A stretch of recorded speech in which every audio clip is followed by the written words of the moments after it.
Petar Grbovic, ele é da Sérvia. Atualmente ele está na Áustria, na Universidade de Innsbruck. Ele fez doutorado na França, então vou ler apenas uma parte do currículo dele. Ele estudou na Universidade de Belgrado, ele fez o doutorado em Lille, na França, na Escola Central do Lille, e aí ele trabalhou em várias companhias, CESEP, RPA, aí, da Itália, na Toshiba, Schneider Toshiba, né, que patrocinou até o doutorado dele em Lille, e trabalhou na França. Ele é chefe do laboratório de eletropotência da Universidade de Innsbruck, ok? E sua área é eletropotência e conversão. Ele pertence ao Centro de Energia e eletropotência e acionamento em Roma, laboratórios CPET na Itália, e aí ele é atualmente professor, já falei, na Universidade de Innsbruck, e ele é chefe do laboratório de eletrônica de potência. Trabalha com aplicação de campos avançados de armazenamento de energia e acionamento rate driving para IGBT e JFET simples, carbono de silício, e nas topologias de conversor de potência, dispositivos, controle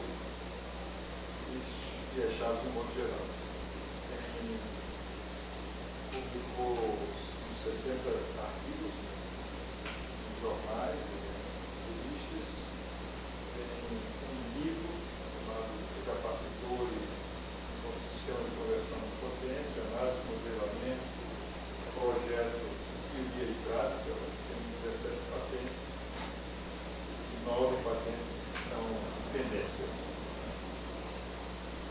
Então, ele é um Distinguished Lecturer Fellow do Distinguished Lecturer Fellows para 2019 e 2020.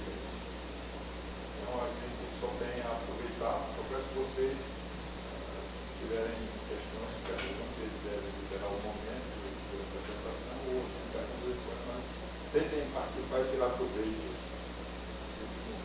Ok? Obrigado. Okay. Thank you, Edison. Ele está quase falando português. Okay, I can try. Or I will switch to English. Okay, next time, I promise, next time when I come I will speak Portuguese, at least a little bit. But for today, I have to continue in English. Ladies and gentlemen, thank you very much for coming and attending this short course. But before I start talking about the subject, I have to say a few words about IEEE and PELS. IEEE is, technology, yes. IEEE is the world's largest non-profit professional organization, collecting together engineers of electronics and, in general, electrical engineering. And one specific part is Power Electronics Society, founded in 1987, and today we have around 10,000 members. So what's the benefit of Power Electronics?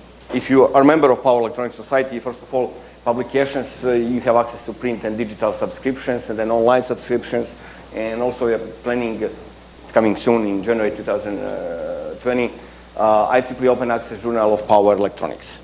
So this is what's the benefit. More or less, also you have conferences and workshops, online access, also technical committees, and so on. Networking is also a very important aspect, especially for young students, because those days you have a lot of conferences, and attending conference just to see a publication or to see presentation doesn't make too much sense. I think more important aspect is networking, to meet different people and to start building your small empire, your network. And IEEE in general and Power Electronics Society is very important for this. Also, IEEE in general has a distinguished lecture program, including PELS, distinguished lecture program, and This program is sponsoring today's lecture. Also, yesterday I had another lecture, and tomorrow I have one more. So IEEE, this Signature Lecture Program, is sponsor of this, let's say, program. Also, regarding students, what's very important, we are supporting young people, students. First of all, we have IEEE Future Energy Challenge competition every year. For 2020, we have a problem to solve, which is to design small power supply for nanosatellite. Deadline for application is 25th of November. So still you have time to try to build your student team and to participate to this competition. Also, IEEE will provide some student travel grants, mentorship, and also Pell's Prize for PhD thesis. Also, we are part of standards, which is also important, maybe not for academia, but it's very important for industry.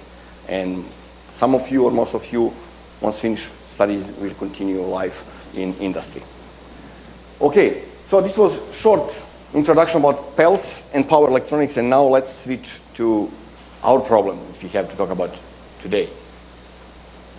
Oops, yeah, energy storage and power converters for energy storage applications. I will skip this story about myself because Edison already mentioned what's important. Let's jump directly to the problem. So first we'll see what's the background of power conversion and energy storage. I will try to explain why do we need energy storage and do we need it all. Then what kind of energy storage we can use, what applications are critical for us, how we can select energy storage device, at the end how we can integrate energy storage into a system. So we have 5, let's say, parts. I have around 230 slides, which is planned for 3 hours, so I will try to squeeze as much as I can. But if you have any question in the meantime, you can stop me at any time, ask question, and then we can discuss. At the end of the presentation, I will distribute this, and then if you are interested, you just drop email to me or Edison, and then you will have presentation. Because this is really too much material for short course, so I have to speed up a little bit. But in case that you are interested, a little bit more, then we can discuss, we can continue discussion. Okay, in general terminology, a power converter is a device that converts one form of energy into another. Today we've been talking about electric to electric conversion. Also it could be electrical mechanic, mechanic electric, electric thermal, thermal to electric, and so on. When we're talking about static power converters, we're talking about devices without any moving elements. Because you may consider also motor generator group as a power converter, converting electric quantity into electric quantity. That's true, but you have moving elements, you have rotors. And this is not static conversion. Static converters are devices having only diodes, transistors, inductors, capacitors, and unfortunately resistors, and also some control circuits. And we use them to convert one electric quantity into another, voltage to voltage, current to current, voltage to current, one different frequency to different frequency phase, and so on. In general, we can group all power converters into 4 main groups, depending what's input, what's output. The input is AC, and output is DC. Then we are talking about rectifiers. So typical example is this one here. This is charger for my laptop. Inside we have a converter which converts 220 volts or 230 volts, 50 hertz or 60 hertz here into DC voltage 350 volts. Or also when you consider your charger for smartphone or a part of TV set or whatever you touch, we have a rectifier inside. The second type of converter is DC to DC, choppers, converting in DC voltage into DC voltage. For example, here, also in this side, one part is rectifier. And then we have 350 volts DC, and then we have to generate 20 volts for this battery. So the second part is DC to DC, going down from 350 or 400 volts to 20 volts with galvanic isolation in some case. Also, the third group is DC to AC converters. I have to know this. Inverters. For example, PV inverter. You have small PV panel on your roof, and then you have to convert DC voltage into AC. So you use inverter. Fourth group is called direct converters without converting AC to DC. So we are converting directly AC into AC. direct converters or matrix converters. So now you can combine, for example, this one plus this one. It's exactly what you have in this charger or your small smartphone charger. Or you can combine this one plus this one. This is exactly what we have in your PV inverter, because also you need this one to control power flow from PV panel to ensure that you extract maximum power from PV panel. Also, you can combine this one and this one. That's exactly what we have in variable speed drives connected to the grid. Rectifier plus inverter. Theoretically, you can combine this one plus this one plus this one plus this one, but that doesn't make sense. So in reality, in 95% of applications, even more, maybe even more, we have those three. Just few percent of this. There are many problems why we don't use matrix converters. Okay, so now that's clear more or less what is power converter. But why do we need energy storage devices together with power converters? Let's assume that you have a system consisting of system A, system B, and those two systems are connected with something called power processor in general terminology. That could be just transformer, or that could be just switchboard. This is device without any energy storage capability, which means instantaneous input power is identical as instantaneous output power. Okay, and then let's assume that system A is the grid, public grid, 3 times 400 volts, 50 hertz. System B is electric drive in factory. And then you have to accelerate your drive quickly. Whenever you accelerate, you have to take a lot of power from the grid. Then you are in some kind of cruising mode, which means you don't need too much power to keep constant speed. And then you have to stop. When you have to stop, you need to extract mechanical power from the system to go push back to the grid. Then power is very highly negative. Grid doesn't like that.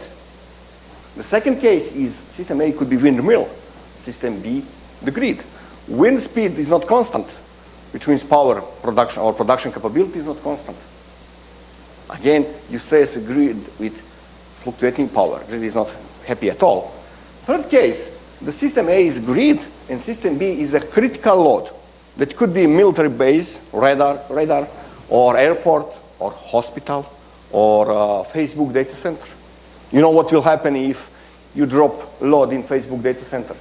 After 2 seconds, 300 million people will start crying, faces down. This is bad, but nothing will happen. But imagine what may happen in hospital if you drop the load. You will lose lives.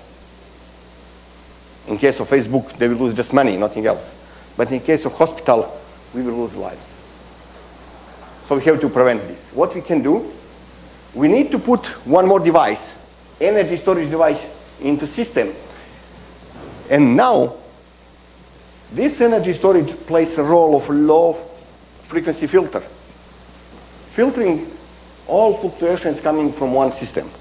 So now, if this is your variable speed drive load, which is not constant, then your energy storage will filter this fluctuation and the power that you're taking from the grid is constant. Or if this is grid, this is your hospital, in case of blackout, then it will support the load from energy storage. You will filter this power fluctuation. Now, instantaneous power of system A is different than instantaneous power of system B. However, long-term average power system A is same as system B, because by the definition, energy storage has zero average power on long term, because you don't have infinite source of energy. You store some energy and then you have to restore it again, which means if you integrate this on long term, that's zero. Average power is zero. But instantaneous is not zero, because you can discharge your energy storage for seconds or minutes or hours, depends what your energy storage device. Okay, so now we understand why do we need energy storage. But what does mean energy storage? What's that device? Is it some machine or what else? How we can store electric energy? First, we have to store electric energy, because we are talking about electric energy. So we can do it in 2 different ways. One is direct energy storage, which means we do not convert electric energy to another form of energy. We store it directly as electromagnetic field. You know that electromagnetic field could be dominantly magnetic or electric field. If the field is dominantly magnetic, then we are talking about inductors. Any kind of inductor is a kind of energy storage.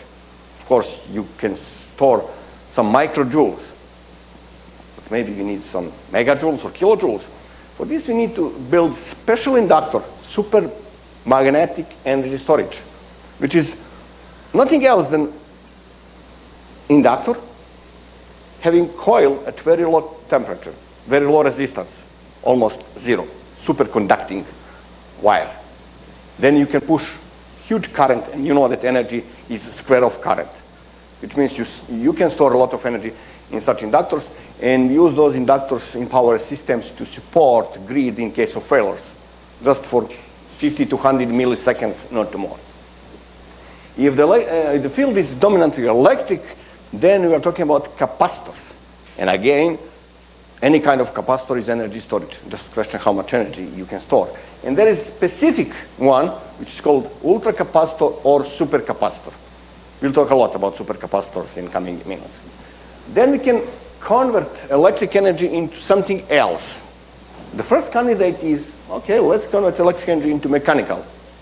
And then store it as mechanical energy that could be kinetic. So assume that you have huge machine with huge rotor, huge inertia, and then you accelerate at very high speed. And then you can calculate what's mechanical energy stored as kinetic energy. So it means you have this big rotor, then you have electric machine which operates as motor.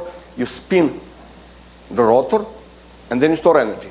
Once you need this energy, you will try to brake your machine to slow down. And then machine is now a generator, and then you extract this mechanical energy, convert into electrical, and then push back to the system. So this is called flywheels. Also, we can use potential energy, for example, hydro pumped for high-scale systems, for utility applications. You pump a lot of water on top of the hill, which means you store energy as potential energy of the water. Once you need this, you release water, and then you reuse your turbine, or your pump as turbine, and your motor as generator, and then you release this energy. Or you can compress air in big cavern, and again store energy as potential energy. Or you can convert electric energy into chemical batteries, lithium-ion batteries, lead-acid batteries, and so on. Or you can convert your energy into hydrogen, store it as hydrogen, and then use it together with fuel cells.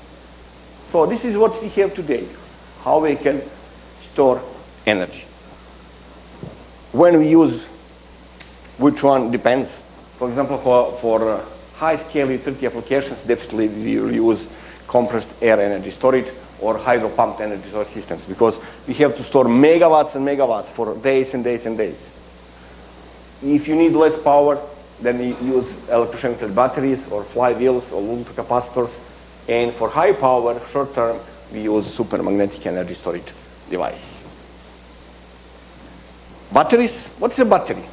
Battery is a converter, converting electric energy into chemical energy, and then store it as chemical energy. Once we need this, we restore. We start reverse process. We convert chemical energy into electrical energy and then use it. This is today the most popular type of energy storage device. Any kind of battery is composed of two electrodes of different material and electrolyte. Sounds very simple, but chemistry behind is so complicated. Unfortunately, electrochemical process is a very slow process, which means we have a limitation how fast we can charge and discharge battery, and lifetime is very limited, which means you cannot discharge battery as many times as you want. There is strict limitation. Now we'll see, depending on type of battery. The first one is lead-acid battery, almost 200 years old technology. You can see that's not impressive if you compare or if you analyze energy density or power density, because lead is a very heavy material. And also cycling capability is 100 to 2,000 times. That's not much. Lithium-ion batteries are better. Nickel-cadmium also much better. Nickel-metal hydride better. But this one is the best one. CICB battery, Toshiba, I don't remember what's chemistry behind this, but what is impressive is number of cycles. And why number of cycles is important? Just assume that you have cable car, gondola, and you're trying to provide power supply to gondola, the cabin, for some advertisement, for small monitor, for Wi-Fi communication. How you can do that? You don't have any physical connection. You cannot put wire. What you can do, each time your cabin is on station, you can use fast charger to charge your battery. With contact or contactless, with wireless charging. It's possible. But the problem is, most likely you have to recharge your battery at least 20 times per day. At least. Which means around 7,000 times per year. If you need lifetime of your system at least 10 years, which is 70,000 cycles. No way to use batteries. Which means you have to replace your battery every year. That's not acceptable. You need to find something else. What is that something else? You will see. Ultracapacitor. Ultracapacitor is not a battery. There is no any reaction inside. This is just a capacitor. But not standard capacitor. You remember from school that we learned that capacity of Earth is around 1 farad. You remember that. And also in power electronics you use electrolytic capacitors. Big one is maybe 5,000 microfarads. Ultracap cell is 5,000 farads, which means you can put inside 5,000 planets in such small cell. Unfortunately, voltage rating is just few volts, but if you calculate energy density, it's 100 times more than electrolytic capacitors. And what is beauty of those devices, cycling capability is between 500,000 and 1 million cycles, which means during lifetime you can charge and discharge Ultracap 1,000,000 times. So now you can put your Ultracap on your cabin of your gondola, cable car, and then you solve your problem. But you cannot use the batteries. If you compare different energy devices, energy storage devices, for example, for power density, energy density, safety, price per kilowatt hour, cyclability, and operating temperature. And then you compare Ultracaps, lead acid, lithium-ion, nickel manganese hydride, flywheel, and so on. For power density, we can see that Ultracaps are the best because they can support a lot of power because they're just capacitors. But for energy density, we can see that lithium-ion batteries are the best. For safety, surprisingly, but lead acid batteries are the best. Why? Because this technology is around 200 years old. So we mastered all possible faults. No surprise, we know everything. But for lithium-ion batteries, we don't know anything. If you're talking about faults, you know what will happen if something goes wrong with the lithium-ion battery. Just run, don't touch it, just run. If you compare the price per kilowatt, again you'll see Ultracaps because they have very high power per kilogram. If you compare price per kilowatt hour, again, surprisingly, lead acid batteries are very good because they're very cheap, much cheaper than lithium-ion batteries. But they have a problem, they are very heavy, and they have very limited cycling capability, which means you cannot use full deep charge-discharge cycle of lead acid batteries. Cyclability, again, Ultracaps and flywheels. Operating temperature, again, Ultracaps and flywheels. And you can see batteries are very bad, especially lithium-ion batteries. They don't like minus 20 degrees. Not at all. Ultracaps are very good at low temperature because resistance goes down. And now briefly, I would like to compare or to explain how we can select what do we need, battery or Ultracap. Here we can see on x-axis is timing, which means storage time, how long we have to store energy. And here is a price in euros or dollars or whatever. If time is very long, then size of your battery and also price is linear function of time or energy capability. If you go down, size will go down, but at one moment you will hit limit of power capability, which means you don't need too much energy, but you need power. From this moment, you cannot go down with size, even if you don't need too much energy. You have to keep same size because power is limited. And then at this moment, you will hit limit or borderline with Ultracaps. And again, go down, and you will repeat same.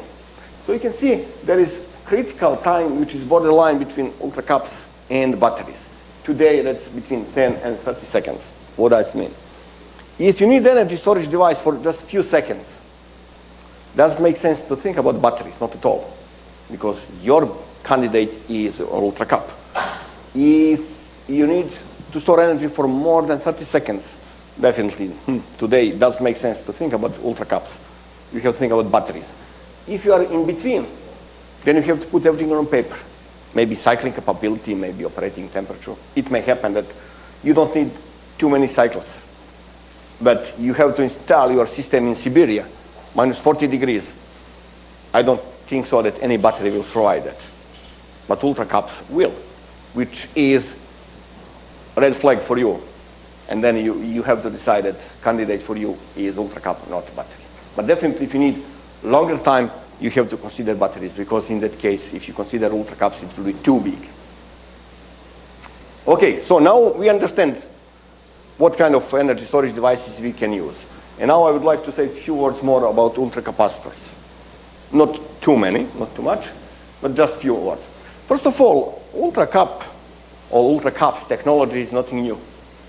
Those devices are new, but theory behind was developed in 1879. That was theory of double layer capacitor, but it was just theory.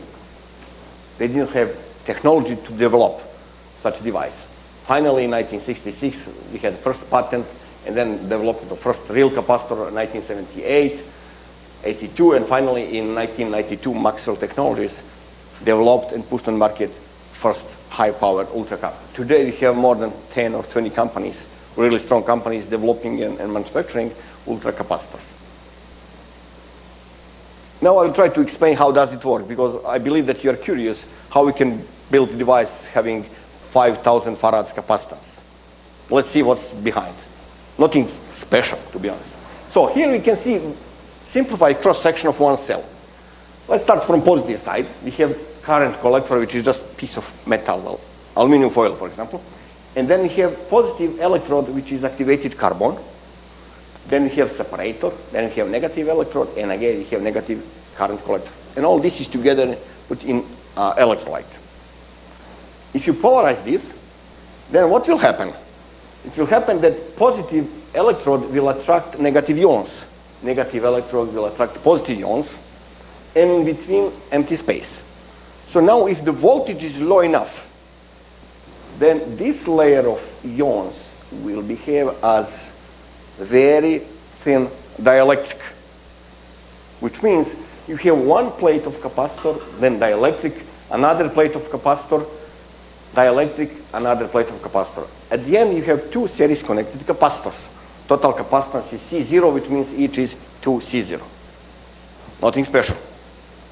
If you calculate now capacitance, then you will see that total capacitance is permeability times surface over thickness of the dielectric. Relative permeability of those ions is quite high, 10, which is good, which means that's quite good capacitor. Then dielectric thickness is basically diameter of ions, and they are very small, around 10 angstroms, which means your dielectric is very, very, very thin. And then what about surface? I mentioned that electrode is made of activated carbon. Activated carbon is very porous material, like a sponge. And you can calculate that active surface is 2,000 square meters per gram. This room is maybe less than 30 square meters. In 1 gram of activated carbon, you have 2,000 square meters. If you put all those together, you will find that you have around 125 farads per gram of capacitance. Now we can understand how we may have 5,000 farads into one cell, supercap. And if you calculate energy, then you will see that at 2.5 volts, you have around 390 kilojoules per kilogram. Why porous material? Because you need a surface. Because surface plays important role in the capacitance. Yeah, because you have to increase area as much as you can. That's the reason why we need porous material like a sponge. That's the reason.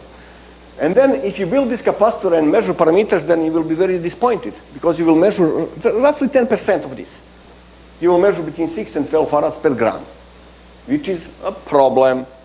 What's the problem? First of all, you assume that electric field is linearly distributed, which is not true. There is theory behind, and some guys try to explain what is real shape of field inside. So that's first problem. Second problem, we assume that we use 2,000 square meters per gram. We have a lot of pores, but they are not equal. They are different size. They have different size.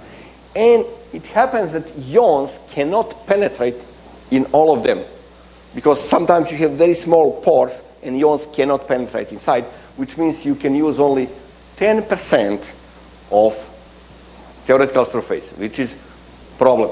How you can increase capacitance? You have to build this material in different way, like something like nanotubes. And then you control size of pores, and then you control how deep ions can penetrate inside. So this is the reason why we have heavily overestimated capacitance, or why we have such big error. What kind of material we use? We use for current collector, we use metal foil like aluminum, something similar you have in your house, in kitchen, something really similar. Electrodes are carbon activated, carbon nanotubes or fibers, also metal oxides, polymers, and so on. Electrolyte could be organic, operating voltage 2.8 volts, around 2.8 volts, very good energy density and high series resistance, and so on. Also, we can use electrolyte based on water, much lower voltage rating, but also lower resistance and good power density. And separator is some organic material. It could be a piece of paper. So it means you can put all this together and then you can try to build your supercapacitor. Advantages and disadvantages. Positive side, high specific power. It means you may have more than 10 kilowatts per kilogram, which is a lot. Low internal resistance, high output power, which is basically same as number one. High cycling capability, this is very important. More than 500,000 cycles. No chemical reaction, long life, more than 20 years. Life cost per cycle is positive because you have a lot of cycles. Improved safety, very high rate of charge, which is basically same as number one. And simple charge and discharge method because you don't need anything specific as you need for batteries. On negative side, the energy density is quite low compared to batteries. It's very high compared to capacitors, but very low compared to batteries. Voltage is strongly normal function of state of charge, same as capacitors. High self-discharge rate, that's also a problem because there's some leakage current. Low cell voltage, that's a problem. Because assume that you have to build module for 900 volts. And each cell is 3 volts, which means you have to connect 300 cells in series, which is a little bit complicated, right? Low internal resistance is positive because that means that you have very high power density. Well, what will happen if something goes wrong? How you will limit current, fault current? Only parameter that will limit fault current is resistance, which is extremely low. Then you have to pay particular attention on safety and protection in case of faults. How we can model ultracapacitor?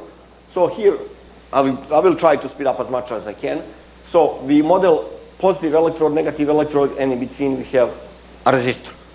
Inside of electrodes, as you can see, we have distributed RC network. Why distributed? Because we need some time for ions to penetrate inside of the pores.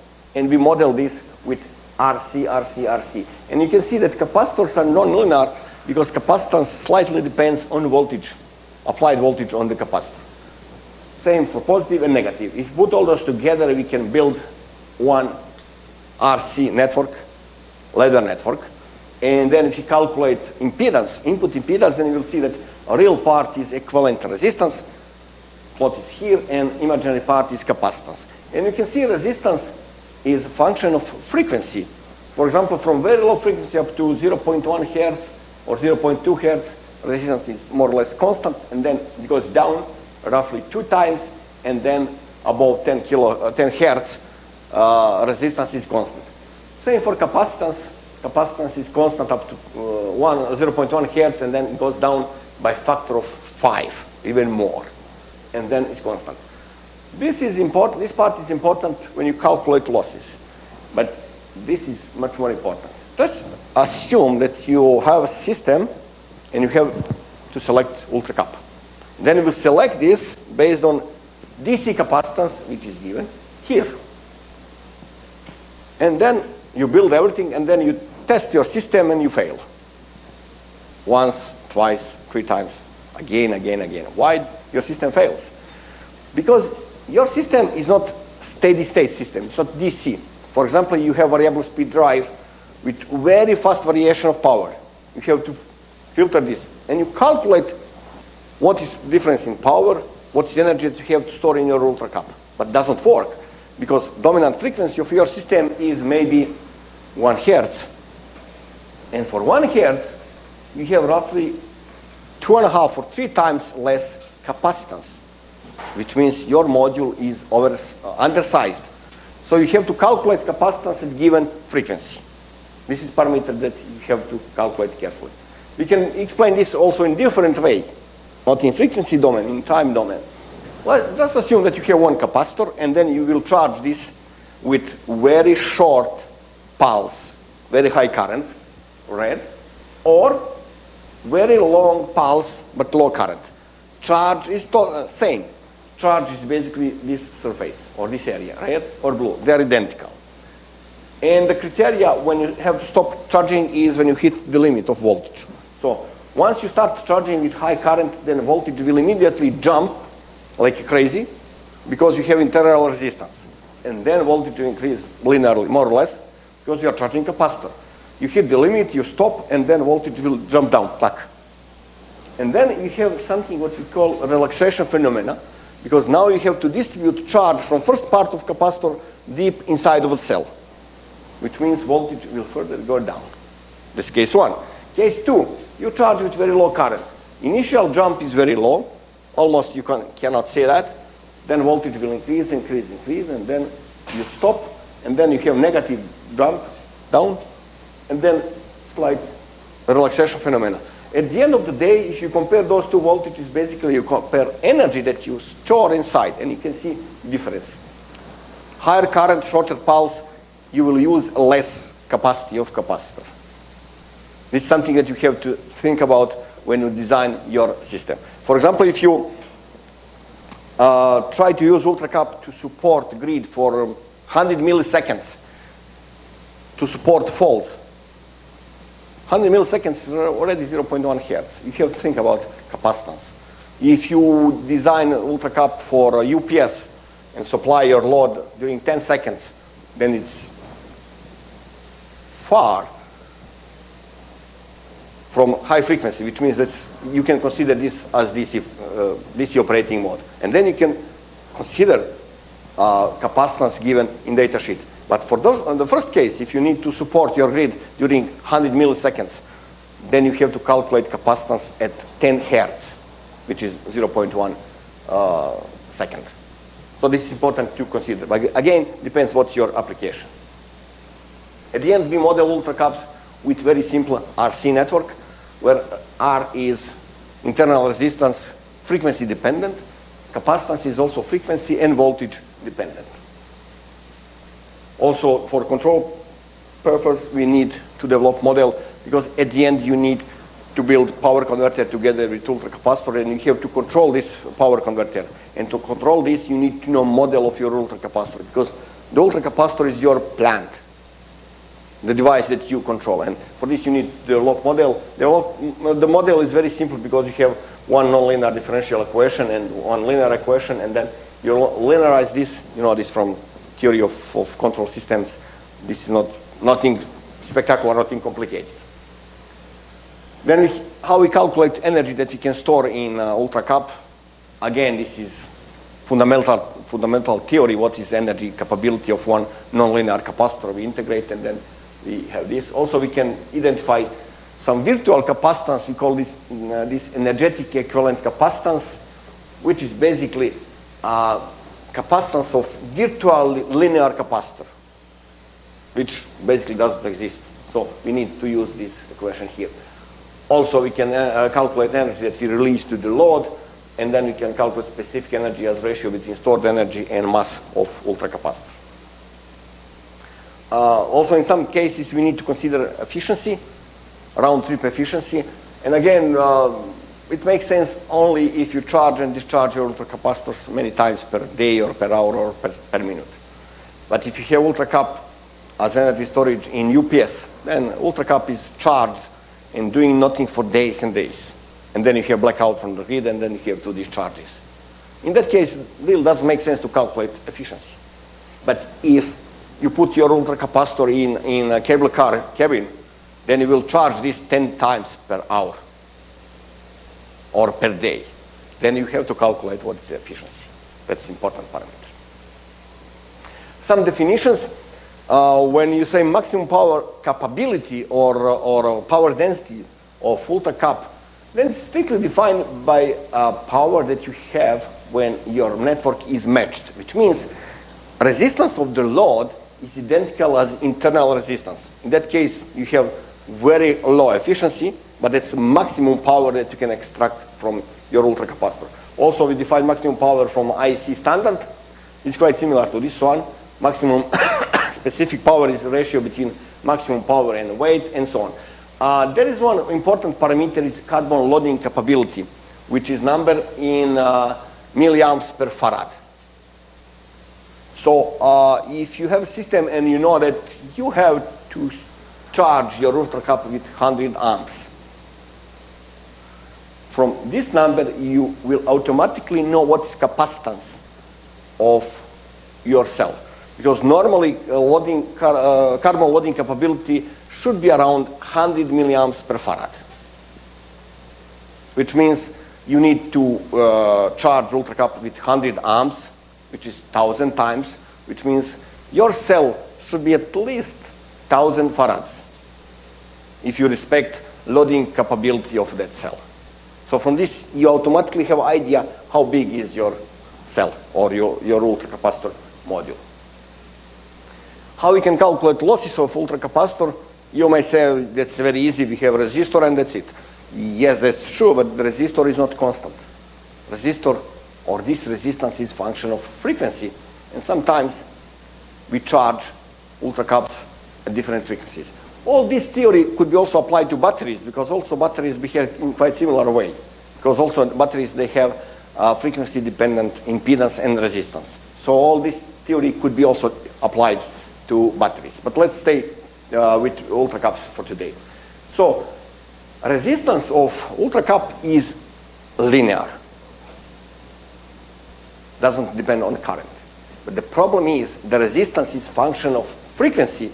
At the end, apparently this is nonlinear resistance, as you can see from those equations.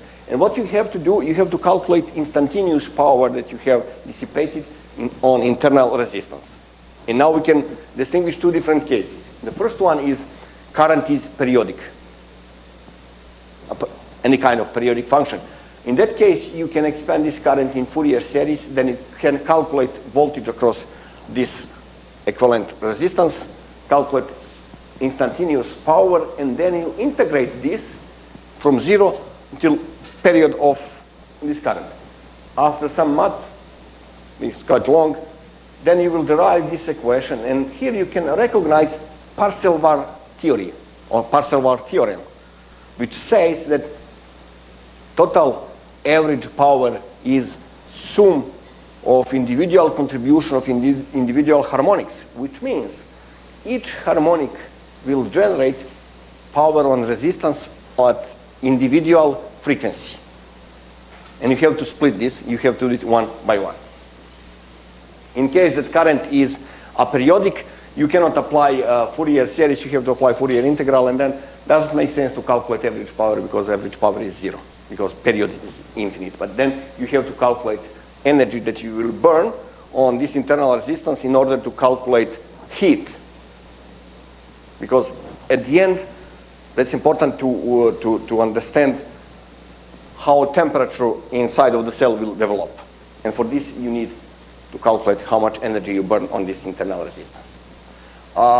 If you're talking about charging and discharging methods, the first one is constant voltage, but unfortunately you cannot connect a capacitor to constant voltage source because it's called, you remember this, irregular commutation.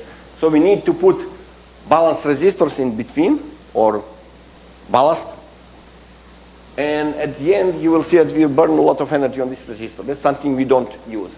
Maximum power that we can extract this is, you remember, matched impedance power.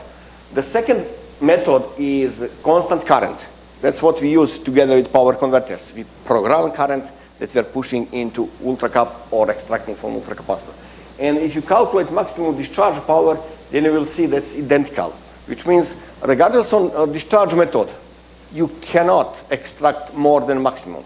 Maximum is matched power, matched impedance power. That's maximum they can extract. However, charging power is not limited.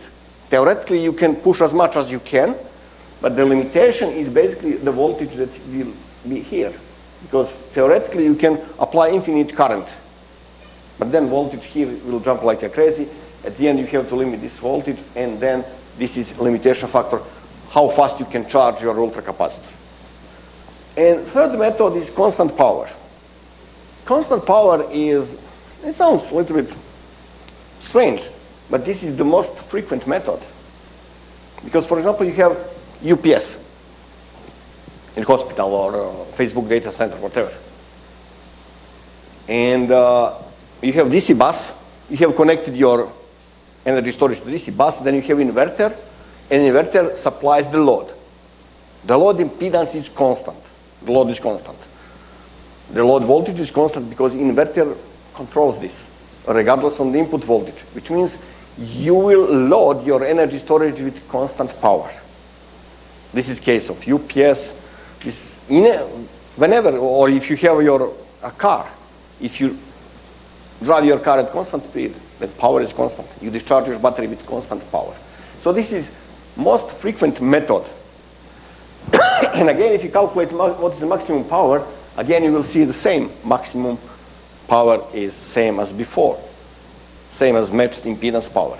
But there is a difference, because if you try to discharge ultracap with a resistor, and then you put smaller resistor than the maximum one, nothing will happen. Power will go down. If you try to discharge your ultracap with high current, nothing will happen. Voltage will drop, and then nothing will happen. However, if you try to discharge ultracapacitor with power source, or power sink in this case, which is higher than this one, what will happen? What do you think? Do you have any idea? Yes, system will collapse. Exactly. That's the difference.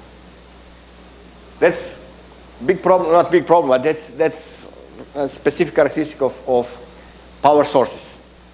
If you go above the limit, everything will collapse.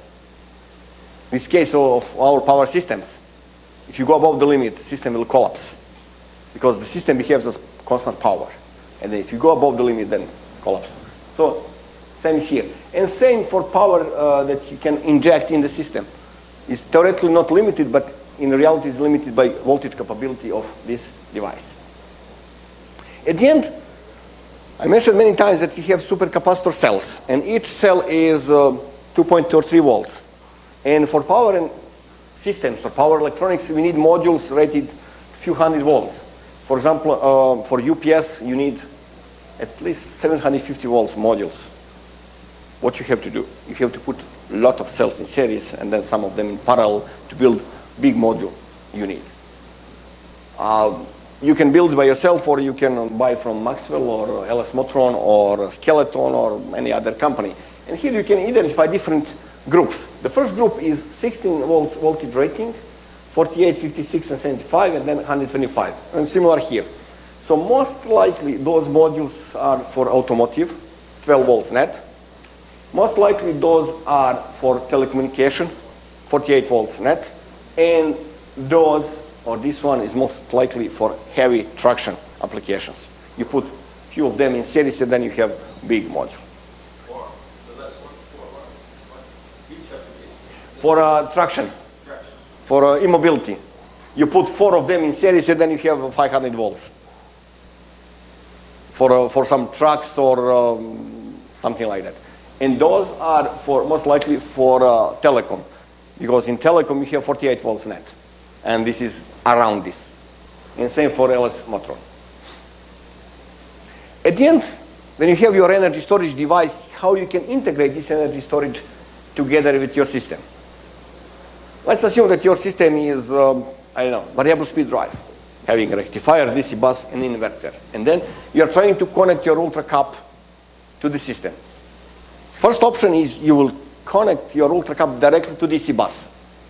The problem is, as you can see, voltage varies a lot with energy capability. If you use 75% of energy, then you have to discharge this capacitor to 50%. So if this capacitor is sitting directly on DC bus, which means DC bus will vary a lot. And your converter doesn't like that. So what you have to do, you have to increase size of ultracapacitor and reduce this swing, which means you have to heavily oversize your ultracapacitor. This is simple, but very expensive. The second option is, let's try to design your converter system with voltage rating of N+1. What does mean N+1? In this case, normally voltage rating of your device should be 1200 volts. That's N. The next one is N+1, is 1700, which means you will design your converter with very high voltage rating. And then the system can accept such strong variation of voltage. So in that case, you don't need to put big supercapacitor, but you have to heavily oversize your converter. Again, doesn't make sense. What makes sense? Again, you have to make your system more complicated. So this is your system, this is your energy storage, ultracapacitor, or even battery, and you have to put interface converter or interface device, which is something like ideal transformer, having non-constant gain or ratio input to output. And now you have to tune gain of this one in a way to keep constant product between gain and this voltage, which means you adapt voltage of your energy storage device to constant DC bus voltage of your system. And this is nothing else than DC-DC converter. At the end of the story, you will see what kind of converter we can use. And this is what we have to do. Here I mentioned ultracapacitors, but also if you use batteries, a long time ago, when power electronics was very expensive, what we did or how we designed UPS converters. We had rectifier, DC bus, and batteries were directly connected to DC bus, and then inverter. And how we had to design those converters to have very high voltage rating. Because we did not want to invest some more money for DC-DC converter, because that was expensive. It was better to increase voltage rating of those devices and run just on the limit. Today, we don't do it anymore. Today, even for batteries, we have interface power converter, because this gives flexibility, and then we can easily control power flow between battery and the system. Before, that was very complicated. Also today, for grid-connected energy storage systems, you have two options. One option is just grid rectifier or grid converter, and then you connect your battery directly to DC bus. Or you design your converter plus DC to DC converter and then battery. The second option is a little bit more complicated, but having flexibility. And today, price of power electronics is going down dramatically. It makes more sense to invest more money in power electronics and have higher flexibility of your system. So this is what we have to do today. And at the end, if you ask me what's my wish list for UltraCaps for future, then I will say the following. I believe that we have to increase energy density at least by a factor of 10. We have to go down with internal resistance, which means to increase power density also. We have to increase voltage rating of individual cells to reduce number of cells. Also, we need self-balancing capability. What does mean self-balancing capability? So just assume that you need to connect 300 cells in series. Can you guarantee they share voltage equally? Of course you cannot. You need balancer. If you can design cells in a way to have self-balancing capability, then you don't need balancing converter. And balancing converter is not easy. Also, at the end of the story, you will see how it's complicated. Higher operating temperature, and then strongly voltage-dependent capacitance. Something like a battery. This is, I hope, we'll have in near future. Okay. So now you have some picture or some idea what does mean energy storage and how does it work. Particularly in this case, ultracapacitance batteries are quite similar. So now let's try to explain different applications, just to explain where and when we can use energy storage. What kind of applications? We have 6 groups. Let's start from controlled electric drives. Electric drives are today dominant consumer of electric energy. Around 60% of electric energy is consumed today by electric drives. And we use electric drives to convert electric energy into mechanical, to move objects. For example, for hosting and lift applications, machines with intermittent load or any kind of machines, blowers and pumps, traction drives, home appliance drives, and so on. So what's specific for drives? Whenever you have to accelerate drive, you need a lot of power from the grid to accelerate big inertia. Then power is very low during cruising mode. Then power could be very high during braking mode or slightly negative during cruising in negative direction, which means power is fluctuating a lot. And this is not nice. This is a problem for the grid. The second problem is right-through capability. Just try to imagine a critical process industry. For example, glass industry or silicon industry. Then assume that you have short power interruption from grid side, blackout. Just 200 milliseconds. What will happen? 200 milliseconds is nothing. But the problem is that you will reset all drives. And then those 200 milliseconds are not 200 milliseconds anymore. It will be maybe 20 minutes. But keep in mind that you have a critical process and you have to keep process running. You cannot wait 20 minutes, which means at the end you have to throw away everything from your line. And it may cost from $10,000 up to $1 million per interruption. Or if you have intermittent load, which means very high ratio of peak to average power. So it means you have to accelerate quickly, very high power, and then cruising mode, very low power, and then accelerate, and again. In this case, average power is very low, but you have to size your system to peak power, which means your system is heavily oversized. So how we can fix this? Let's see, or let's analyze a very typical power converter system.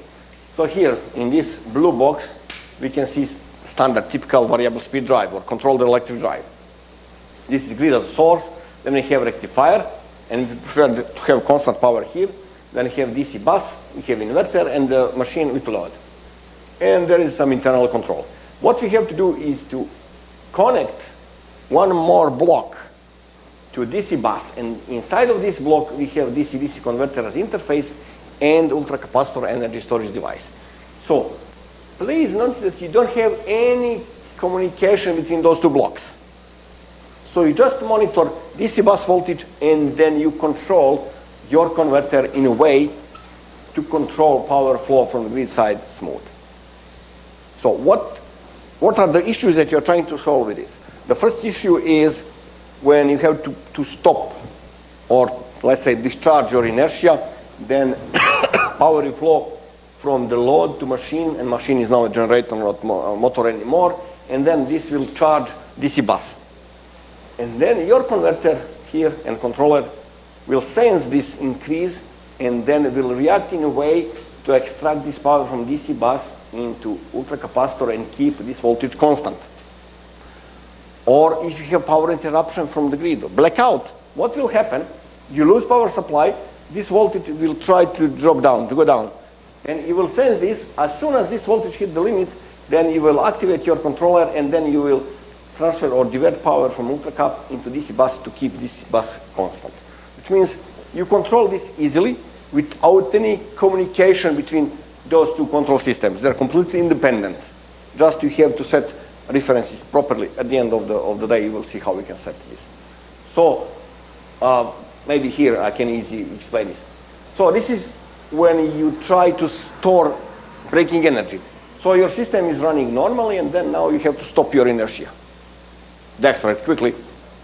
What will happen, DC bus voltage will jump like crazy, but as soon as it hits the limit, your energy storage converter will react, and ultra-cap current will jump to positive direction, and then you will start charging ultra-cap, and you will keep DC bus voltage constant.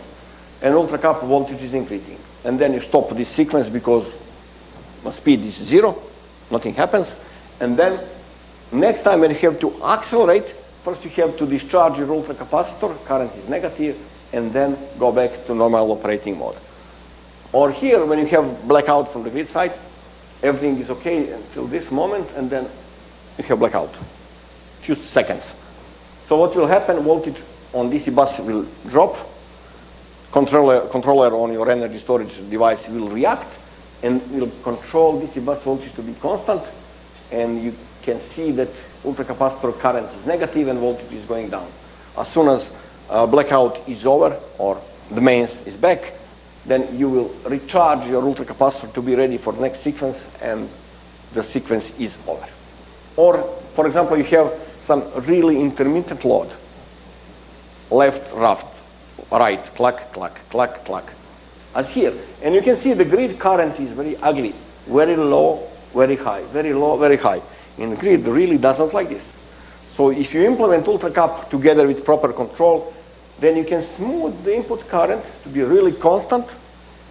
But now you just transfer this variation from grid to the ultracapacitor. But ultracapacitor has been designed for that, but the grid not. Because in this case, most likely you have to size your switch gears or circuit breakers and cables for this current here. But here you can see that it's almost half, which means you will go down with size of your installation in this case. You just shift the problem to a device which is properly designed for that. You filter this fluctuation. And on top of this, here you don't have problem with flickers. Voltage does not jump like a crazy up down. Then you don't see flickering of light and so on. The second application is renewables. For example, wind.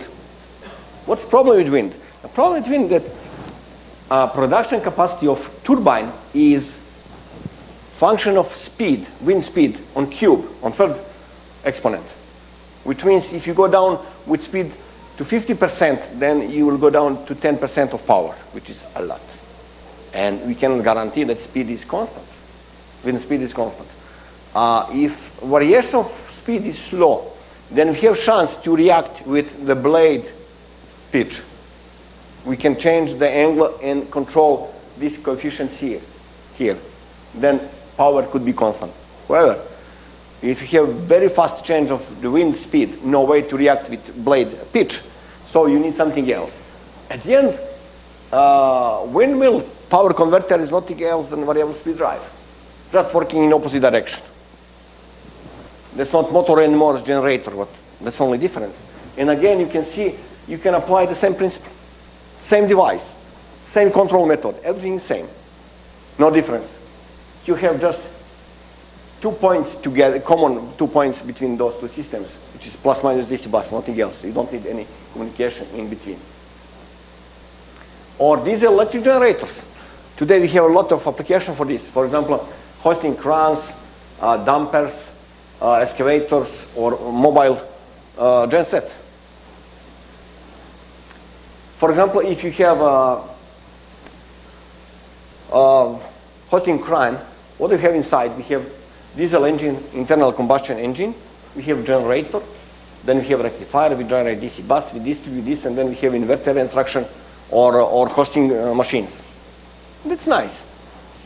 But what will happen if you have to go down with a full container? What will happen in that case? In that case, the machine will be working as generator, inverter as rectifier. However, now you cannot push back energy to diesel engine because, as I know, we did not manage to produce fuel in that way. So what we have to do, we need dynamic braking resistor. We have to burn energy. And for example, 30 to 40% of consumed fuel will be burned on resistor. For example, if you have 40-ton crane, which is a standard, we have 15 to 25 liters consumption. Almost half of this we will burn on resistor. That's problem. And we have to size machine, diesel engine and generator on peak power, which is very high. Average power is very low, which means everything is heavily oversized. If you have a mobile genset, traditionally we drive generator at constant speed because we have to provide constant frequency or generate constant frequency, which means regardless of the load, speed of the machine has to be constant. The problem is that efficiency of this engine has peak only around nominal speed and nominal power. If you go down with power, efficiency goes down dramatically, which means you burn a lot of energy for nothing. But you have to keep this constant. What you can do, you can put a rectifier on the generator. You will generate DC bus voltage, and now rectifier will control DC bus voltage to be constant regardless on the machine speed. And then you can tune the machine speed in a way to minimize fuel consumption depending on the power demand. And here you can connect your inverter, which will generate constant voltage, constant frequency, or you can drive your machine. But now there's a problem. Just imagine that you drive or you run your load at very low power, just 10%. And now I would like to connect my heater, 100% load. What will happen? Keep in mind that machine speed is now low because optimized or tuned for 10% of the load. So what will happen now? System will collapse because this engine cannot react within 20 milliseconds. No way. System will collapse. What you have to do, again, you have to put energy storage, and then you will support system during just a few seconds, and then you will speed up the machine to hit new maximum operating point or maximum efficiency operating point. Or if here you have your crane, then when you go down with full container, then you don't need to burn this energy on the resistor. You will store that energy in ultracap or battery. And the next time when you have to lift up full container, then you don't need to take energy from engine. You will take energy from your energy storage. Or another possibility, power quality. You know what is STATCOM? STATCOM is an inverter sitting connected to grid, and then this device will inject reactive power in a way to control voltage. This is typical STATCOM. The problem with STATCOM is that STATCOM can generate only reactive power, not active power, because you don't have source of active power. We have only DC bus capacitor, which is very small. Sometimes to support grid during fraction of second, in case of fault, you need also to generate active power. What you can do, you can put again your energy storage device on DC bus, and you can see now same as before, no really big difference. You just monitor DC bus voltage and control this converter in a way to maintain this voltage constant. And again, the story is same.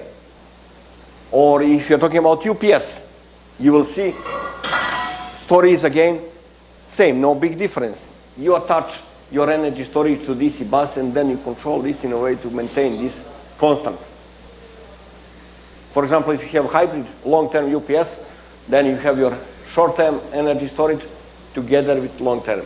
Why we need this hybrid? Because statistically, power interruptions could be very short or could be very long. If interruptions are very short, then you support your load from ultracap. If the interruptions are very long, then you start supporting from ultracap and then you switch to long-term energy storage like a diesel engine with a fuel tank or fuel cell stack with hydrogen tank.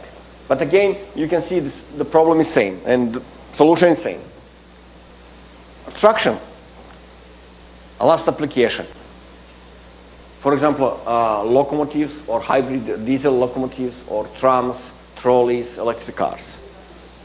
For example, if you consider a locomotive, what do we have on the car side? So this is what we have in a locomotive.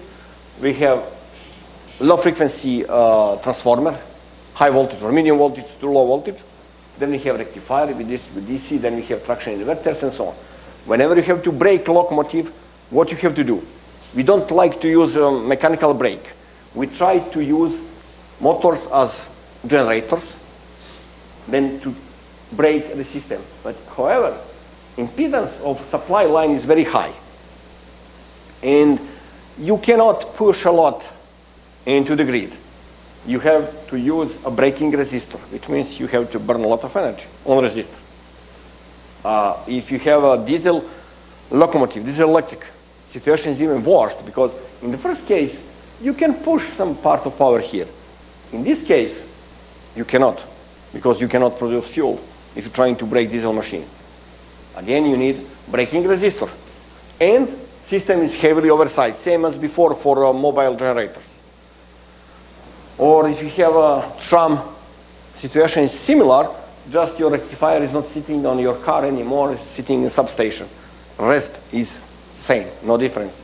In this case, most likely, those rectifiers are unidirectional, which means no way to push power back. Again, you need braking resistor. For trolleys, again, you need braking resistor. For hybrid cars, again, you have something similar.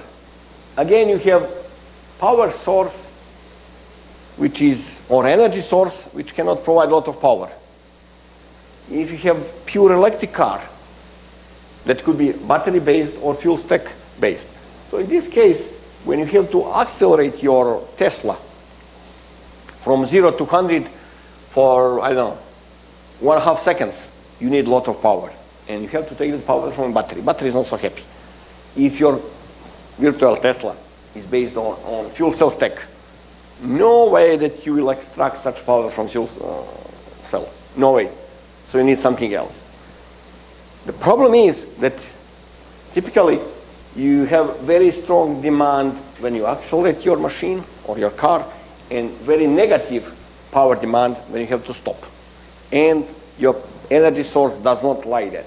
So we can explain it in this way. So this is your traction system. Here you have primary energy source. That could be grid, in case of locomotive or diesel engine, or battery or fuel cell. This will provide energy, but not power. But to accelerate this quickly, you need the power. For example, you are trying to impress your girlfriend with your car. You cannot do it if you have fuel cell here. No way to accelerate from 0 to 100 during 1.5 seconds. You will need 10 seconds. And I'm not sure that your girl will be impressed. Not at all. What you need is additional device which will support your system with power, but not energy. So it means this one will handle energy, this one will handle power. At the end, if you compare all those 6 application groups, you will see really no big difference. You have system A, which could be, for example, your energy source. System B is your load. Then you have energy storage, which will handle power fluctuation. This one will handle energy, this one will handle power, and this is what you have regardless on your application. I'm not sure that you can find some application which is different than those 6. At the end of the day, the story is identical. You remember on second or third slide, I explained why we need energy storage. And this is true for all possible applications. Okay, so I would suggest short stop, few minutes, 5 minutes, and then we'll continue with more interesting subjects. I will try to explain how we can select energy storage module, and then in 5th part, we will be talking about power converters, which is maybe the most interesting part. Okay, so just there is one question, comparison of ultracapacitors and flywheels, right? Yeah, they're quite similar, but there is big difference between them and its safety. Just imagine that you have a few tons rotor running at 100,000 RPM, which is case of flywheel. What will happen if something goes wrong? You have to put everything underground in a bunker, because to control such mass at 100,000 RPMs is extremely difficult. That's a big problem with flywheels. The second problem is standby losses, because if you literally charge your flywheel and then you have to keep it for days running at full speed, there's a friction. Definitely you have some losses. Also you have losses on side of ultracapacitors because there is some leakage current, but those losses are much, much smaller. Regarding operating temperature, they're quite similar, cycling capability quite similar, but maintenance is big problem for flywheels, and that's my opinion. Ultracapacitors are slightly better because of this reason. Okay? So let's continue. So now we'll try to analyze how we can select ultracapacitor module and how we can design it. So the objective is to design ultracapacitor module for application requirement, whatever it is. Then we have to select ultracapacitor or energy storage device in general case based on few factors: the terminal voltage, capacitance, and internal losses or internal resistance. We have main design steps like calculate the above parameters according to application and then design the module according to previous calculation. First step is to understand what is voltage rating that we need. And when we are talking about voltage rating, we have different voltage levels. The first one is maximum operating voltage. You see 0 max, and above this voltage is strictly forbidden to operate because device will fail, will destroy the device. Then the second one is minimum operating voltage. We normally should not go below this one. Why we should not? Because we assume that the system is loaded by constant power. If constant power, or if the power is constant, then current will increase as voltage goes down. So it means if this goes down, then we will be facing problem of current limitation, of current capability of ultracapacitor or energy storage and interface power converter. The third parameter is intermediate operating voltage. This voltage is somewhere in between. And at the end, there is nominal or rated voltage of your device. This one is somewhere here. I will explain what does it mean. Let's start with maximum operating voltage.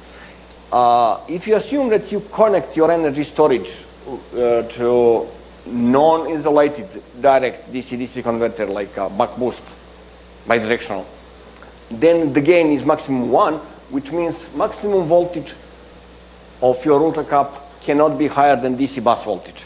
So now we have to analyze and to understand what's maximum DC bus voltage that you have. And it depends on application. If you're talking about low voltage DC applications, it's between 16 and 56 volts. Automotive and telecom. Then if you're talking about single phase 110 volts, DC bus voltage could be between 150 and 450 volts. If you're talking about single phase or three phase 230, then DC bus voltage is between 350 and 450 hertz. If you're talking about three phase 400 volts, then DC bus voltage is in range 700 to 900 volts. Those three are domestic applications, domestic installations. And this one, 693 phase, is industrial standard, and in that case, DC bus voltage may be in the range of 1000 to 1200 volts DC. Then you have to select minimum voltage. As I mentioned, minimum voltage is defined by current capability. So normally, we don't like that current is higher than 2 per unit or 200%, which means we should not go below 50% of the voltage. Of course, if your converter can accept or can handle 3 per unit or 300%, then you can go down to 33% of voltage rating. But then that's a problem because current capability increases a lot, and then size of and cost of converter will increase too. Then intermediate operating voltage. This one is somehow a long-term average voltage that you have on your device. To explain this, I will consider two different cases. The first one is UPS application. So what you need for UPS? You have to charge your energy storage device, put it in the system, and keep it ready for failure. And yet, then you need to discharge this device, which means you have to charge to this level, which means intermediate voltage or long-term average voltage should be as high as possible to have as much as possible space to discharge energy storage. Because you will be never in a situation that you have to charge this to store energy once the system is ready. So it means you have to push this level up as much as possible, very close to maximum voltage. The second typical case is controlled electric drive. In this case, you will use your energy storage for two purposes. The first one is to store braking energy, which means when you have to stop your system, you have to store mechanical energy into the system, which means voltage has to go up from steady state up, which means this one should be somewhere in between. But also at the same time, in case of power interruption or blackout from the grid, you need energy from this device, which means voltage has to go down towards minimum, which means you have to put this one somewhere between maximum and minimum. What does mean somewhere? How we can calculate that? We can precisely calculate if we know what is charge energy, what is discharge energy, what is maximum voltage, what is minimum voltage. And from this equation, we can easily calculate position of this voltage. For example, if you assume that minimum voltage is 40, 50, or 60%, number 1, 2, and 3, and then we can plot intermediate voltage versus ratio between discharge and charge energy. For example, if you need same energy to charge your energy storage and discharge energy storage, which means ratio is 1, and assume minimum is 50%, then you can see here that your intermediate voltage should be around 78%. In case that you have to store much more energy than restore from energy storage, which means discharge is much smaller than charge, then this one will go down, and minimum is around close to half in this case. So from this equation, this graph, you can precisely estimate, precisely estimate doesn't mean anything. You can try to estimate what is right level of intermediate voltage. The fourth one is the voltage rating of your device, and this is something completely different. Why you need to calculate this? First of all, we have to try to understand what is lifetime of your device. And lifetime is very nonlinear, strictly nonlinear, or strongly nonlinear function of temperature and also ratio between voltage rating and intermediate operating voltage. Which means in this case, if your energy storage is part of your UPS system, your energy storage is most of the time fully charged.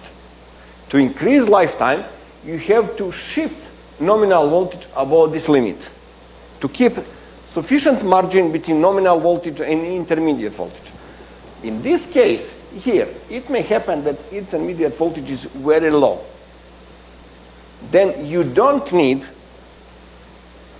to shift nominal voltage above maximum, because without shifting, you still have sufficient difference. So from lifetime equation, which I did not put it here, and expected lifetime, you can try to estimate what is voltage rating of your device. So now we have selected those 4 different voltage levels. Then you can select capacitance that you need for certain energy. So from your application, you know that you need XYZ kilojoules of energy. You know voltage rating of your capacitor. You know maximum voltage, minimum voltage, intermediate. Then you will calculate what is capacitance that you need. That's fine. But there is a question. Is there any other parameter or criteria that may influence selection of your capacitor? Because here we have selected your capacitor based on energy. Is there anything else, like losses, lifetime, or whatever? So try to calculate ultracapacitor losses. So here we have equation for charging and discharging. Then we can calculate also losses if the current is periodic. Then we integrate this, we can calculate energy that we lose. At the end, you will see in this energy, we have internal resistance, conversion power, which is something we cannot control. Then we have capacitance and voltages. The problem is that also there is a relation between internal resistance and capacitance. Higher capacitance, lower resistance is. And we can estimate or approximate this with a second order nonlinear equation. Here we have two typical examples for a small cell, and we can see how internal resistance is going down with resistance. And for bigger cell, we can see quite similar shape, just the coefficients are different. So we can put this equation into here, and finally, we will have a function of size and efficiency. And if you plot this, for example, we plot efficiency versus capacitance for different processing power, for example, from 4 kilowatts up to 11 kilowatts, 15 kilowatts, and then assume that you have a 7.5 kilowatt system, and then you need efficiency above 95%. Because this is part of your power filter, I would say, and then you prefer to have efficiency above 95%. 7.5 kilowatts, that's red line, 95, which means here you need roughly 0.75 farads. But in the next case, maybe you prefer to have 98% efficiency, which means you will go here and then, oops, you will see that now that's not enough to have 0.75 farads, you would need 2 farads. Also, you can calculate efficiency versus cost in the same case. So now you have capability, or you can select capacitance of your capacitor. Then you have to design a module. First you have to calculate how many cells you have to connect in series. So you divide, preliminary you select your cell with rated voltage, then divide total voltage by rated voltage of cells, then you will see what is number of cells you have to connect in series. And then you will see, oops, but maybe I need to connect more than one cells in parallel to build a module. At the end, you have to build something like this, here or here. From electrical perspective, those two are identical. And in series and in parallel, same here. Electrically identical, equivalent capacitance and voltage rating are identical. There is a difference. Again, what will happen if something goes wrong? For example, in this case, if one cell fails in short circuit, you will lose only one cell. But if that cell fails in open circuit, then you will lose complete string. In this case, if cell fails in short circuit, then you will use this submodule. If cell fails in open circuit, then you lose only one cell. So now you have to select this one or this one, depending what is higher probability for failure, open circuit or short circuit. Most likely that should be short circuit, because if there is degradation of electrolyte, then you will have a short circuit between plates. But in any case, you have to talk to your supplier and to understand what is the most probable failure mode for cell, and then you will select what kind of module you have to build. Then you decided, okay, I will build this module with N series connected capacitors. Those capacitor cells are not ideal. There is dispersion in internal series resistance, dispersion in capacitance, and dispersion in leakage current. All this will create variation in voltage across each cell, because you are charging a string with constant current, but parameters of each capacitor is different, then voltage that will appear on capacitors will be different. And this will degrade or reduce lifetime dramatically. So you have to control or to ensure that voltage is equally distributed across series connected capacitors. What you can do? First option is connect small resistor across each cell. With this, you can just compensate dispersion of leakage current, which is steady state dispersion. But you cannot compensate dispersion of series resistance and capacitance. For this, you need something else. You can connect non-linear resistors like a Zener diodes, but in this case, you will just limit voltage across each cell to avoid that voltage is or goes above the limit. But you cannot guarantee that you have equal distribution. Third option is you connect switched resistors, which means you have small resistor and small switch, and then once you detect that voltage is going up, you close the switch and discharges on. Fourth one is you design a specific converter to balance. If you prefer to design this converter, you can start with a very simple approach, which is a multi-output flyback converter. Primary side is connected on total DC bus or sub-segment, and each output is connected across one capacitor cell. You know, in this case, each voltage will be equal, or if the number of turns is equal here. This is very simple. You don't need any closed loop control, and it works quite well. There's only problem that you have to design and build a transformer with I don't know how many outputs. 24 or 36 or 48 or 100 or 300 or whatever, which is impossible. Very complicated. So you can use this, but this is not convenient. There is the second option. You will design small leg like this, connect across two series connected cells, and then put small inductor between midpoint of those capacitors and midpoint of the leg. If you drive those two switches or this leg at 50% duty cycle, then you will guarantee that this voltage here is same as this voltage here. And then you do the same, you just shift for one cell, and again. This is very simple, but there is also a problem.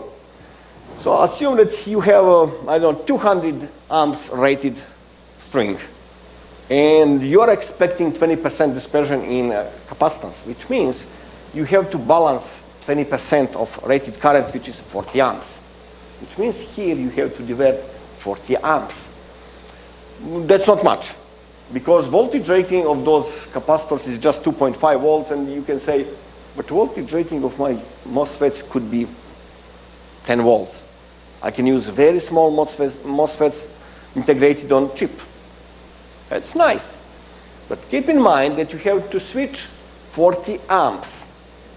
And you believe that your switch is very fast, which means di per dt is very high.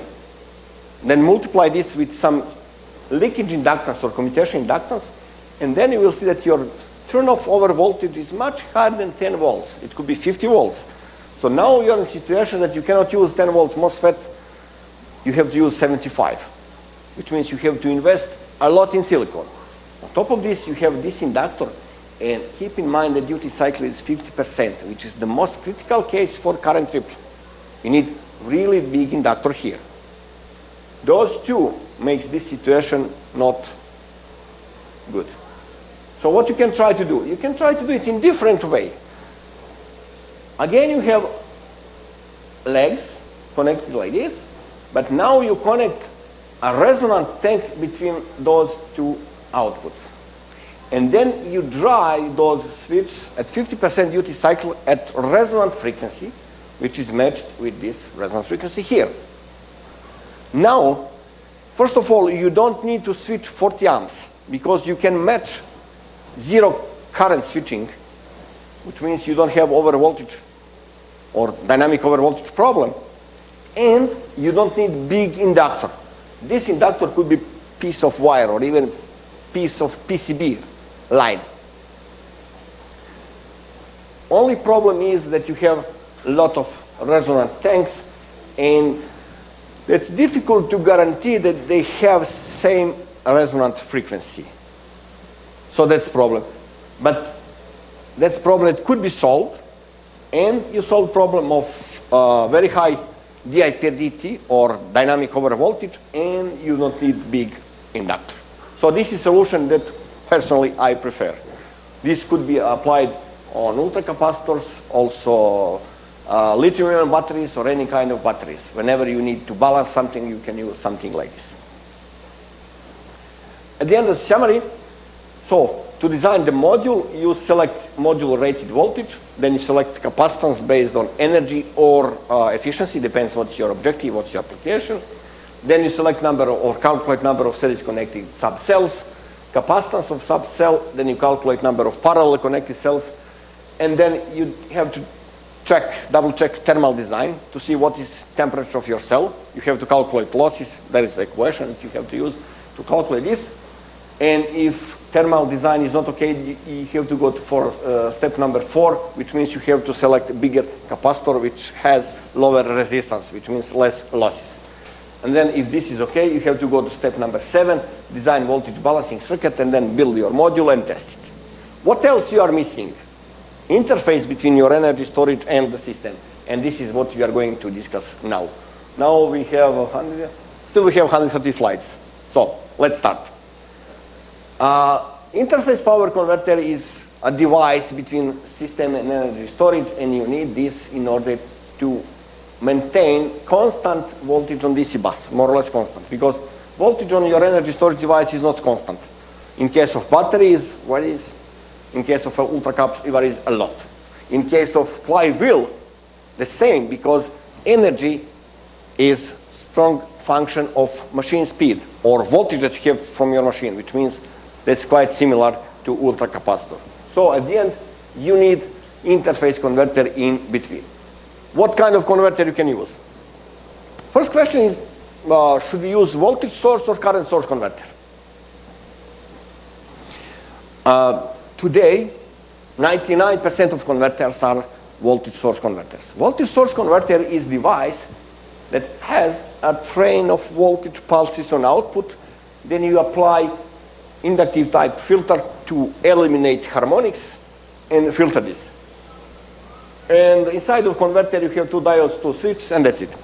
If you apply dual theory or theory of duality on this, then you can design current source converter, which means current source converter is a device that has a train of current pulses on output, which means now you cannot use inductive type filter. You have to use capacitive type of filter.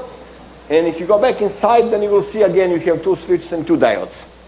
So they are quite similar. Still, we don't understand, we don't see what's the benefit or why do we need to compare them. Let's try to compare 3-phase back-to-back converters. The first one is voltage source. And here we can see we have big DC bus capacitor, 6 big inductors, and 6 small capacitors. In case of current source, we have 1 big DC inductor and 6 big capacitors.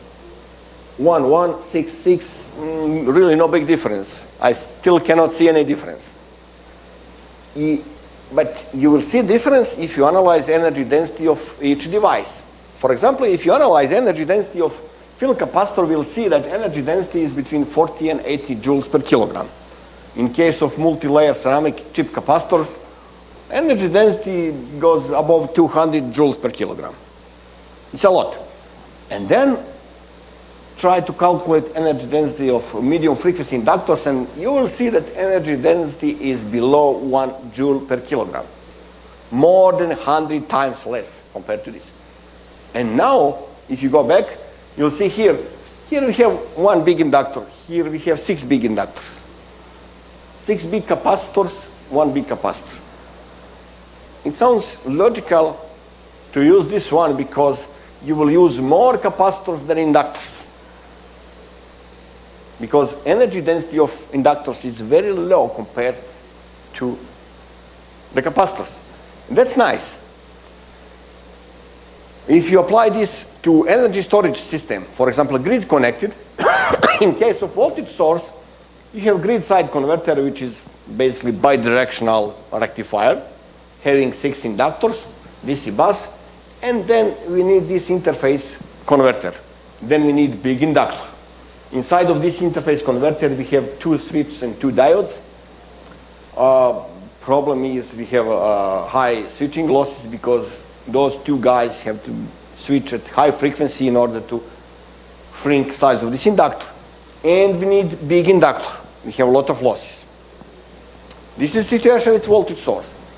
With current source, we don't have those big inductors here. We have only inductor here. But again, we have this red box with question mark. What is behind? To understand what is behind, you have to understand how current source converter operates. Current source converter will keep positive current here. We cannot reverse this current. If we have to operate in reverse direction, then we have to reverse voltage here, but not current, in contrast to voltage source. In case of voltage source, output voltage is positive and only positive, but current could be positive as well as negative. In case of current source, current is only positive and only positive, but voltage could be positive as well as negative, which means when we charge energy storage, then voltage here is positive. When we try to discharge, then we have to switch this in opposite direction, swap. So what we can put inside? Inside we can put this network, having 2 transistors and 4 diodes. When we are charging energy storage, the current flows from current source converter to this inductor, this diode into energy storage, and goes back to negative side, positive current. When we need to discharge, what we have to do? We have to close this one, and now voltage across those 2 terminals is negative, which means current is still positive, but it goes in this direction and goes in negative direction through the energy storage. So now you discharge your energy storage. What is different between this case and voltage source? First of all, you don't need additional inductor because you use this one, first of all. Second point, you don't need to switch those devices here at high frequency. Just you need to switch them when you have to reverse power flow, nothing else, which means there is no switching. No switching losses, no additional inductor. At the end, it looks like that this one should be significantly better. I should not say much better, but better than voltage source converter. That's fine. It looks like we will fix all problems and we'll use current source converters. There's a problem. For current source converters, we need capacitive type filter, which means we need to put big capacitor on AC side, on grid side. And the grid is not very happy with this, doesn't like it. The first problem. We'll see in a few minutes how we can fix this problem. The second problem, existing power devices like IGBTs or MOSFETs have been designed for voltage source type converters. For current source type converters, we need current unidirectional voltage bidirectional devices. Only device that exists in that way is SCR, thyristor. But we cannot use thyristors, they are so slow. So what we have to do, for example, Fuji Electric tried to build IGBT with reverse voltage capability, because any kind of IGBT has some reverse voltage capability, but just 10%. So to increase this negative voltage capability, they put P+ layer to increase breaking capability in opposite direction. Again, no meal for free. They increased conduction losses significantly and they ruined switching performances. So they built such device, but performances are not brilliant. So now we hope that something else will come, like a symmetrical gun. It may happen. And then if it happens, then we can use this to build current source converters. But that's what we hope. We'll see what will happen. And still we have problem with big AC side capacitors. Okay, the second question. Do we need to process full power or a part of power? What we do in reality, we build power converters with capability to control output from 0 to 100%, even if you don't need this. For example, you connect your battery and you design converter which can control voltage from 0 to full, to 100%. But can you discharge battery to 0? Of course you cannot. Then does it make sense to design converter with such capability? Not much. Maybe it makes more sense to design converter having capability to control output voltage from fraction of total voltage. Let's say from 50 to 100%. Then power rating of your converter is just half, not full. And if you design power converter having half power capability or rating, that's question, what will happen? Maybe this converter will be more efficient and cheaper and smaller. Let's see how it works. For example, you can build a system like this. This is your converter. You have DC bus, and then you split DC bus in two segments, UC1 and UC2, and you assume they are identical, half-half. And then you need to build your input boost converter. So now you connect your boost converter not from positive plus bus to minus bus.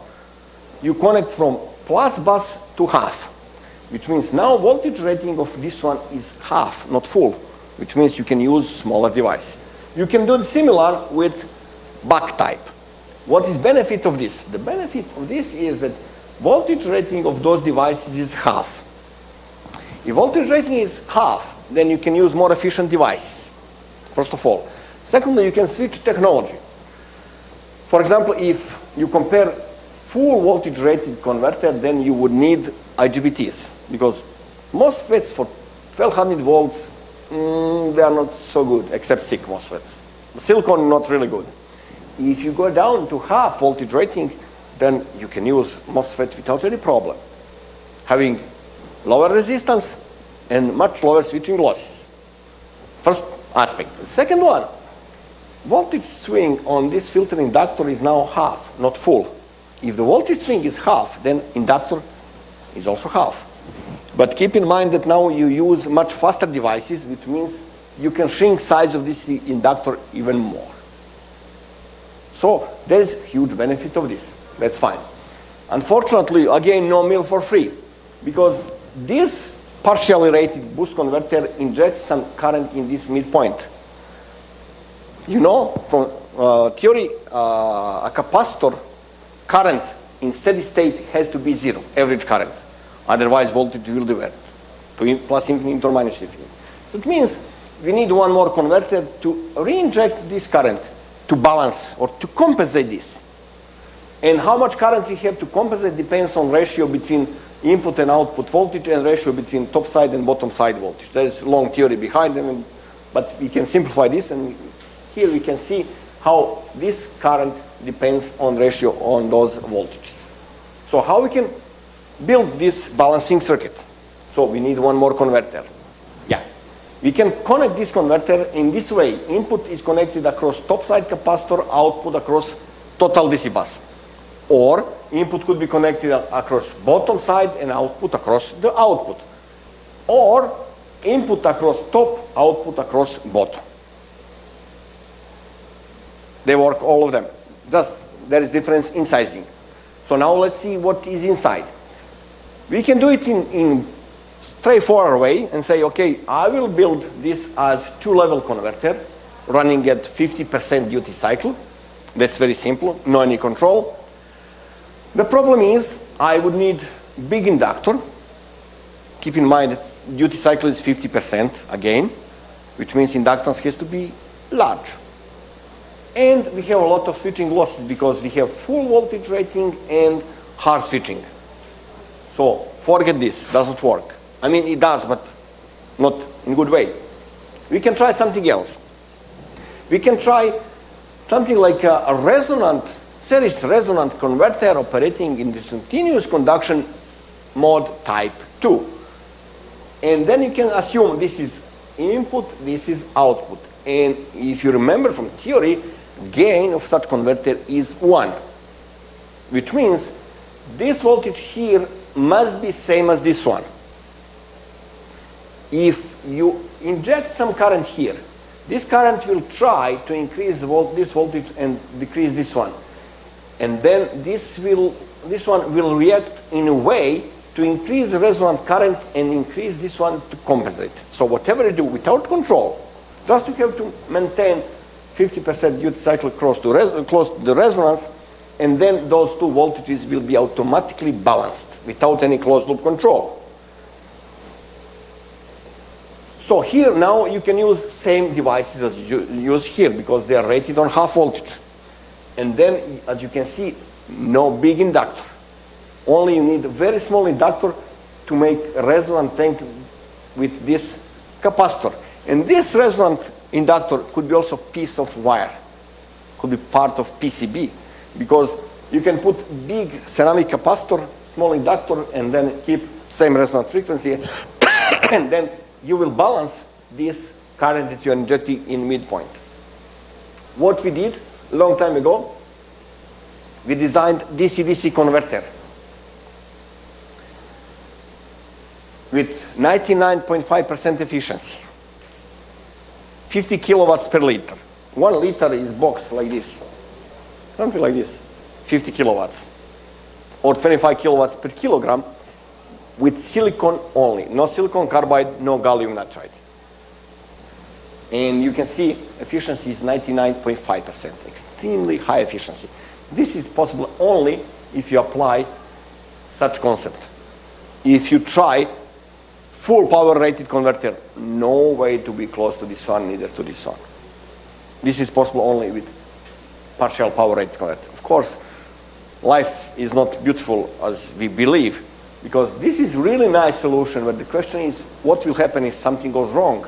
If you have short circuit somewhere here, then of course inside of battery you have protection to protect the battery.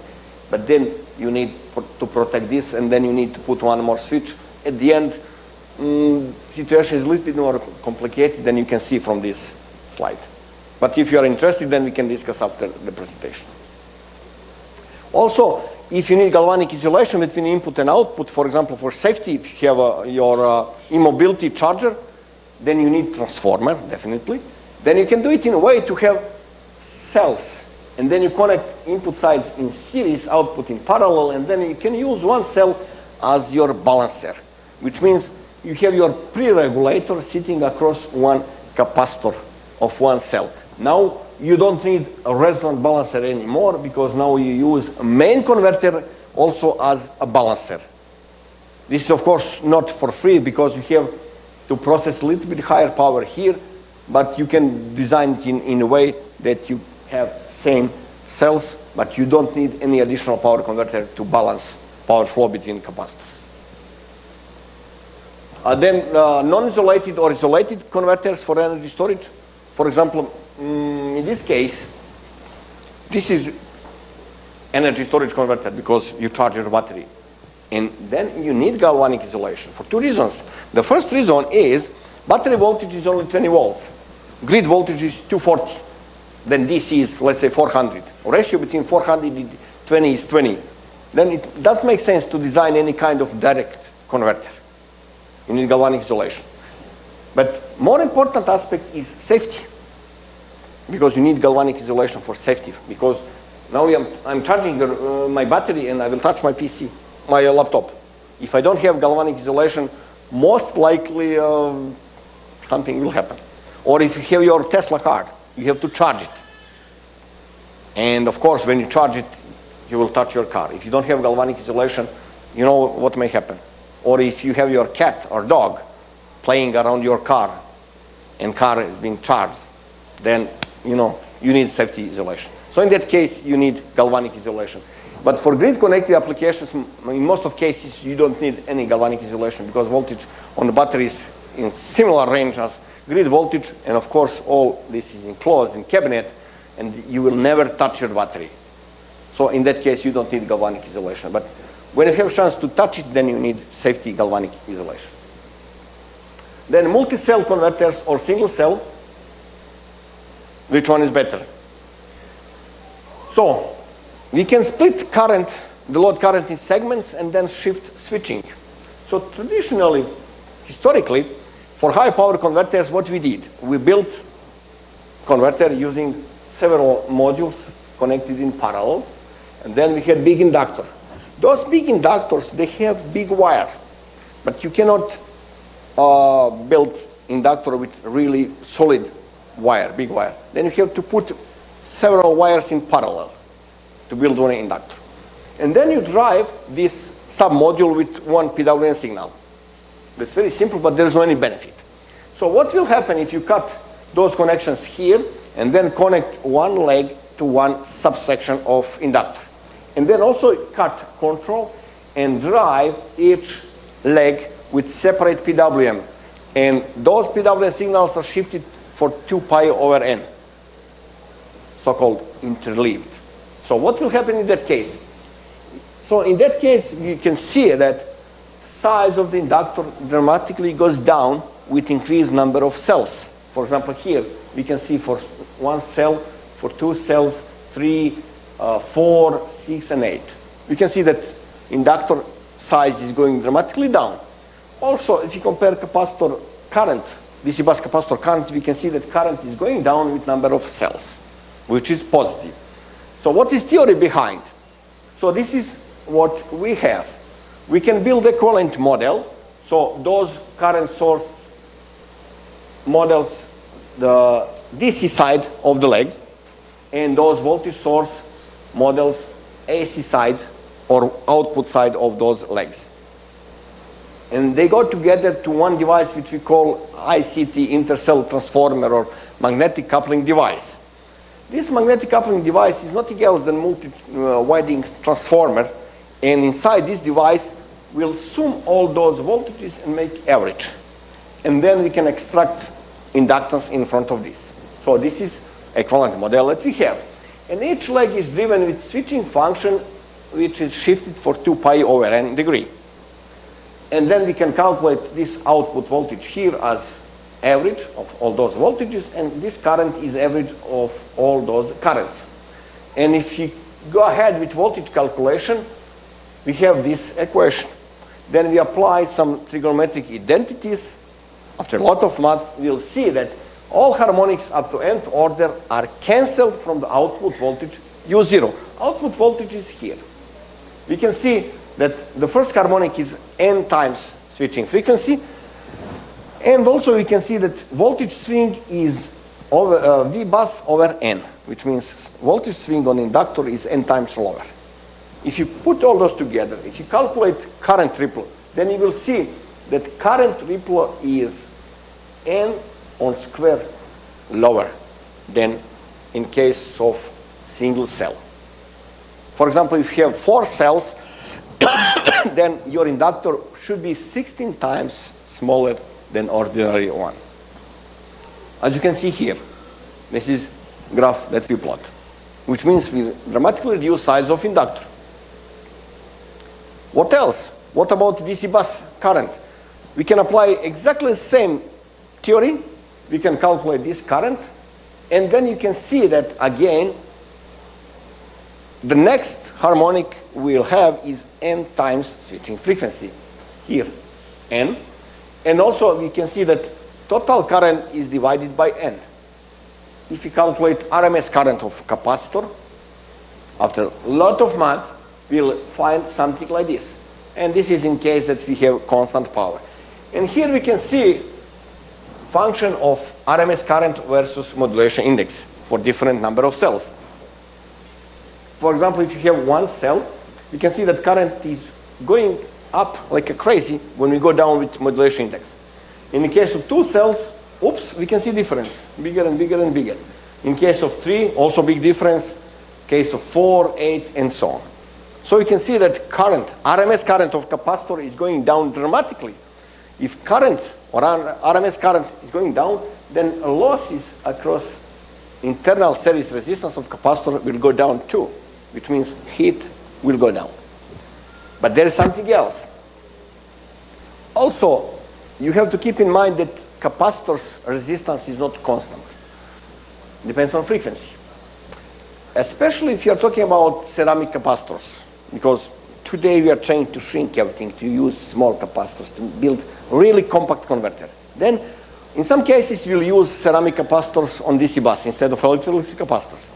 And you know that internal resistance of ceramic capacitors depends on frequency. For example, for 10 kilohertz, we have 0.1 ohm or 0.2, but for 100, it's 10 times less. So now assume that you have a converter having switching frequency of 20 kilohertz and 6 cells interleaved, which means equivalence frequency of the capacitor current is not 20, it's 120 kilohertz. And then you compare resistance for 20 and 120 That's factor of, I don't know, maybe 6 or 8. So now if you compare this with single cell, you will see RMS current is 3-4 times lower. Resistance is 5 times lower. At the end, losses could be 20 times lower. Then you reduce heat that you generate on the capacitor. That's very nice. And now let's go back to current source converter. Apply theory of duality, and then you can say, okay, now my filter capacitor is now my DC bus capacitor. And this is my inductor. So now if you apply this analysis to current of this capacitor, you will find something like this.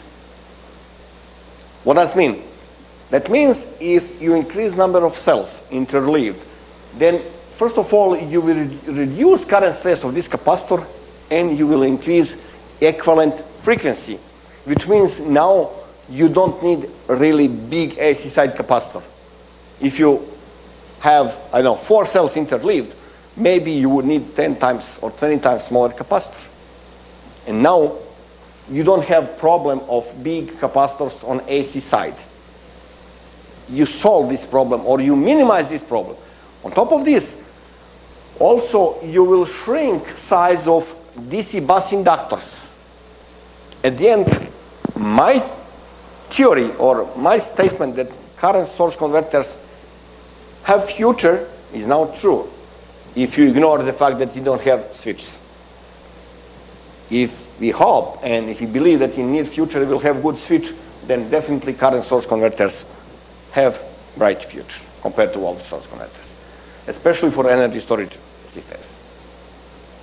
What else we can do with interleaving? Yeah, we'll reduce size of passives and so on, but what else? Let's take a look at a basic switching cell. We have 2 switches, inductor, capacitor, and whenever you have to switch off a device, then you have to do something with energy which is stored in this area, which is basically reflected as over voltage across the switch when you switch turns off. And then if you calculate voltage rating or voltage stress of the switch, you will see that's DC bus voltage average or steady state plus dynamic over voltage. And this dynamic over voltage is function of some coefficient, which we can ignore for the moment. Then forward recovery voltage of opposite freewheel diode, but also di per dt in ratio between commutation inductance and number of cells. What we do, we split current in segments and then we shift switching. So we artificially reduce commutation inductance by factor of n, which means now we can reduce voltage rating of our devices. This is also very important if you're talking about extremely fast switching devices, especially low voltage, high current. For example, you have a automotive converter 12 to 48 volts for mild hybrid. Then power is a few kilowatts. If you calculate power on 12 volt side, it's a few hundred amps. Then you have to switch a few hundred amps within 20 nanoseconds. Di per dt is huge. Then average voltage that you have is 12 volts, but voltage rating for your device should be 75 volts, which doesn't make sense. What you have to do, then you have to switch in segments, split current in segments and switch one by one, which is nothing else than interleaving. Also, if you calculate losses, then you will see that increasing number of cells, you can go down with total losses. And as you can see, there is some limit. Also, if you compare driving effort, especially for new devices like a gun, then you can see that there is some parasitic inductance, which is inductance between substrate of the die and power connection. And this inductance is shared between control and power. And this is reflected as virtual resistance in the gate loop, which is a limiting factor for fast switching. But if you cut current in segments or use more devices in parallel, with shifted driving, then you will see you divide this inductance by factor of n, which means you divide this virtual resistance by factor of n, which means at the end you can speed up commutation of your device, and then you can use full benefit of fast switching device. Then last question, should we use multi-level or two-level converter? Why we need to think about this?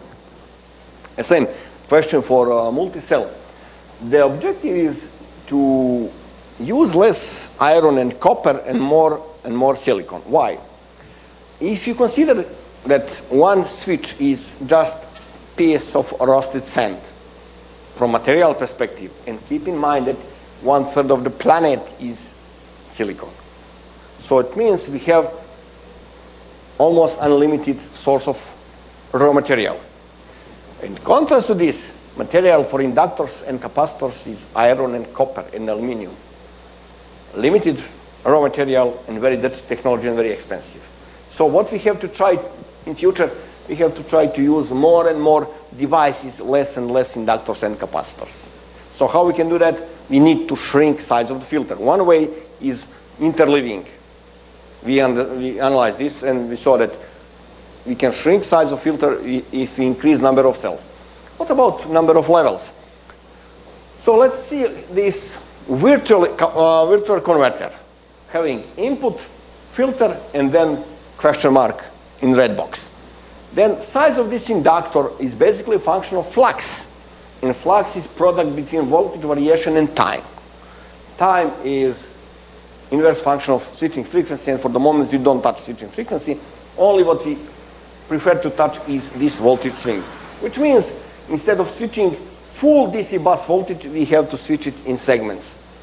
As we say, we have to switch the nearest vectors around output. So that means if this voltage is between, let's say, I don't know, maximum and this one, then do I need to switch this one and then this one? No, not at all. I have to switch just those two. Or if you take a look here, between this point and this point, I have to switch between here and here, not between here and here. Of course, not between here and here. Doesn't make sense. You can do it, but then it doesn't make sense because ripple will jump like crazy.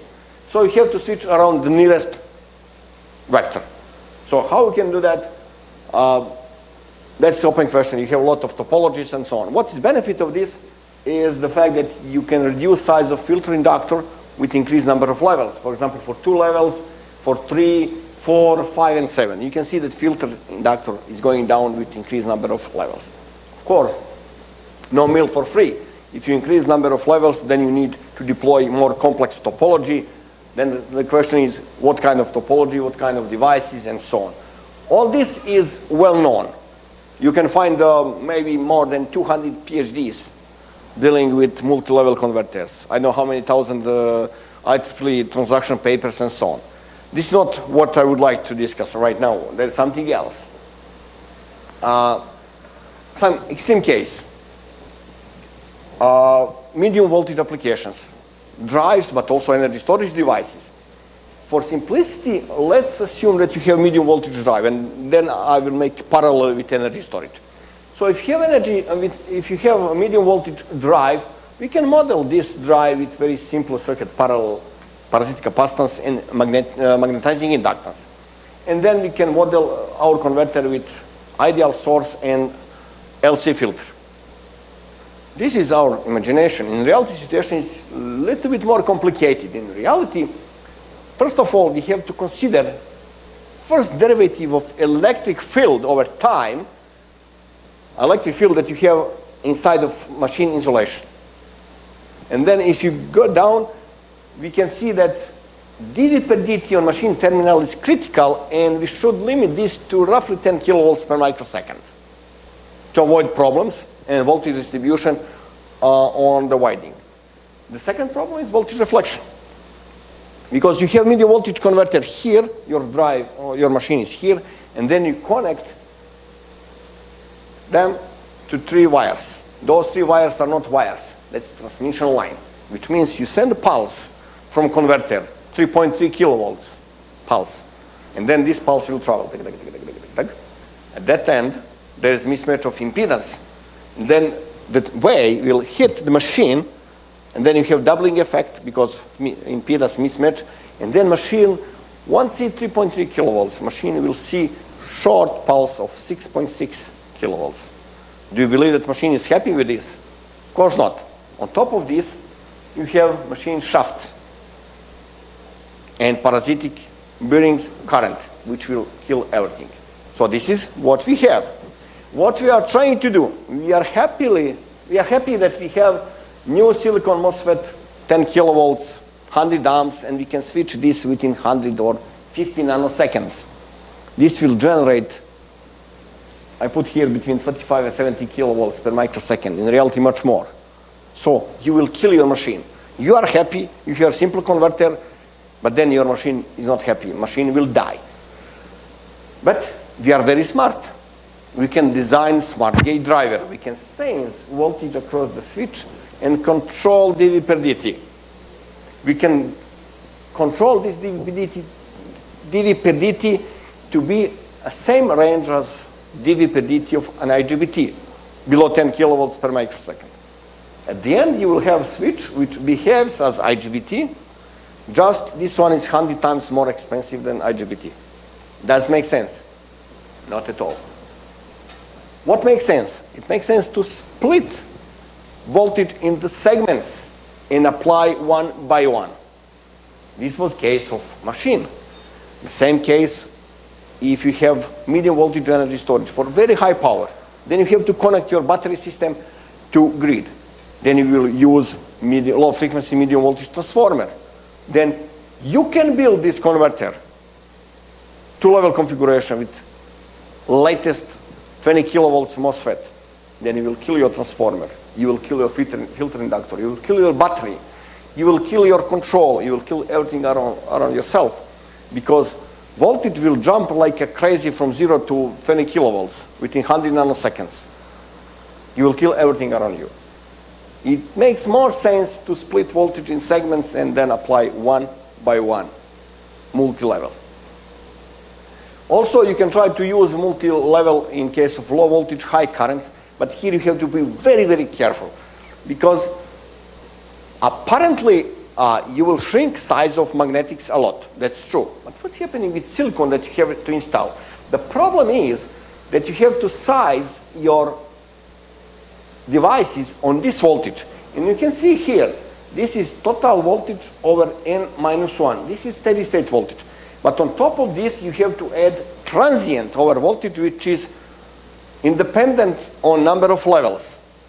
If you put all those together, you can see that normalized switch voltage rating will go up with number of levels, which means you have to invest more and more silicon, because you shrink just steady state voltage but not dynamic, which means relative voltage rating will increase with number of levels. And if you put also losses calculation in the game, then you will see that also for the losses or efficiency there is optimum point. This is high-speed permanent magnet synchronous machine example, and then you can see that optimum is 3 levels. 4 is close, 2 is not good, but even 5 is not good. So doesn't mean that you have to increase number of levels as much as you can. You have to precisely calculate what's the optimum number. And then you can combine multi-level, multi-cell, and this is a way that you can go beyond the limit of silicon. For example, you can build multi-cell telecom power supply or auxiliary power supply for variable speed drives, or back-to-back UPS converter having 98.5 double conversion efficiency, which is quite good. And that's possible because we combine multi-level and multi-cell structure. At the end of the day, it looks like that we have to put as many cells as possible. But is it true? This is what we tried a couple of years ago. That was my exercise. We wanted to build 10 or 20 kVA UPS based on 120 volts MOSFET. And we did calculation and discovered that we need 120 devices per converter, in total 240 devices, which is very good news for ST Microelectronics or Infineon or International Rectifier, because they will sell a lot of devices. Then we go ahead, because we had calculation, and the calculation showed that we'll have extremely compact design, extremely efficient, and cost should stay within specification. There is a problem. First of all, we need 240 devices. We need 240 PWMs. Of course, we cannot use Texas Instruments DSC because the best one has only 24 PWMs. We need 240, which means I have to synchronize 10 of them. Does make sense. The solution is FPGA. Okay, we fix that problem. Then we have to drive individual devices which are floating. I never tried to connect FPGA at 500 volts because I'm sure that FPGA will die immediately. So we need a gate driver in between. For gate driver, we need an IC to transfer signal and feedback. And on top of this, we need a power. We need a transformer. When we put all this together, we discovered that we need to add more than 20% of the BOM because of gate driver. And then we did calculation for space, and we discovered that we need to add around 30% or 40% more space for gate drivers. And losses, at the end, our calculations were completely wrong because we did not take into account that we need gate drivers. So today we have gate driver IC, we need power transformer, and then we drive device. Tomorrow we hope that we can manage to put this one here, not exactly this one, of course. Maybe we can design tiny coreless transformer and put inside of this IC. That's for tomorrow, and that's what we are working on right now. Yes. Yeah, coreless transformer on silicon. Because the idea is to use same device to transfer power and control signal. To use some kind of modulator, demodulator. And this is not easy. This is what we prefer to do tomorrow. And the day after tomorrow, we hope that we can put all this together inside in device. Which means, I hope we'll have one device having, let's say, drain, source, and gate, but inside having gate driver with galvanic isolation and power supply, and then we'll drive this one from 0 to 15 volts, no power, logic signal, and that's it. That's possible only if we have something like a gallium nitride devices, because they have very low charge. They don't need too high power to be driven. That's the only way that we can do. And then the question is buck or boost converter, because sometimes we need to increase voltage or go down with voltage. In that case, we need buck boost converter in this configuration or this one, depends what you prefer. If you prefer continuous input and output current, then this one. If you prefer to use only one inductor, then this configuration. If you need galvanic insulation, then you can use a single phase double active bridge or three-phase double active bridge, or you can put a resonant capacitor here, then you have single phase series resonant converter, or if you put capacitor here, here, and here, then you have three-phase series resonant converter. Depends what you want. So at the end, summary, non-insulated interface converter when galvanic insulation is not required for two reasons, for ratio between input and output and safety. Then we can use two-level single cell or multi-cell integrated converters, medium and high power applications, mainly low voltage applications when DC bus voltage is below 1400 volts. Switching frequency is normally below 20 kilohertz.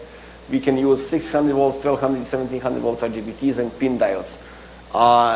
If you consider using a super junction MOSFET, then you have to guarantee that you have ZVS, zero voltage switching, because you must not use body diode, or you should not try to force body diode in off mode, which means you have to avoid the turn off body diode. Otherwise, body diode will snap off and then you will destroy everything.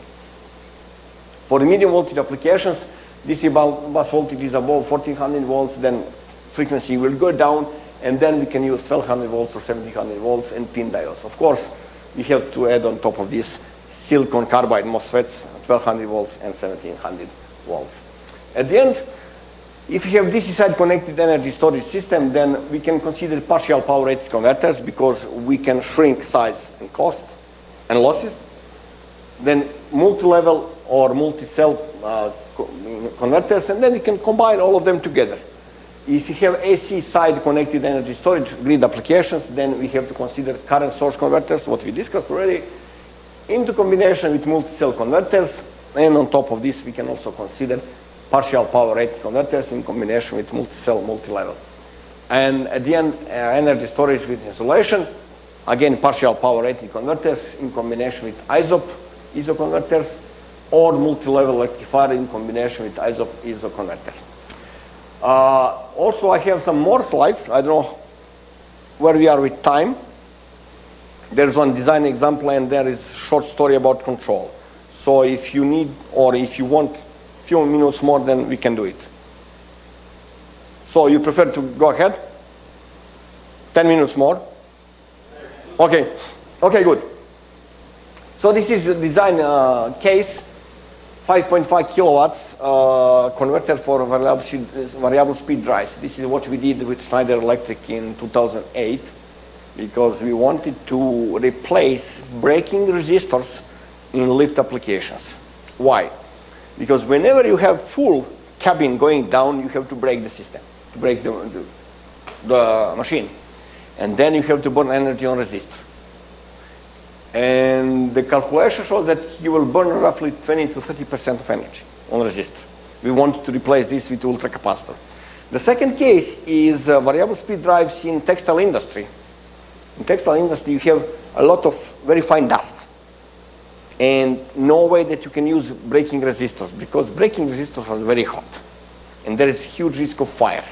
So you cannot use this. You have option to install a regenerative drive, which means regenerative rectifier, bidirectional, or to replace braking resistor with ultracapacitor. That's what we tried with Schneider Electric a long time ago. So we decided to design a 3-level DC-DC converter with floating output, so having filter inductor, 2 bus capacitors, and 2 legs connected across each capacitor, and then output. This output is positive side, this output is negative side. And then you have to select proper modulation strategy to minimize this inductor, then calculate or design this inductor, those 2 capacitors, and calculate losses. Briefly what we did, this is shifted PWM scheme.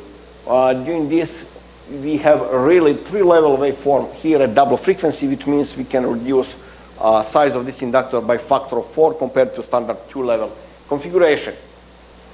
Then design inductor is standard.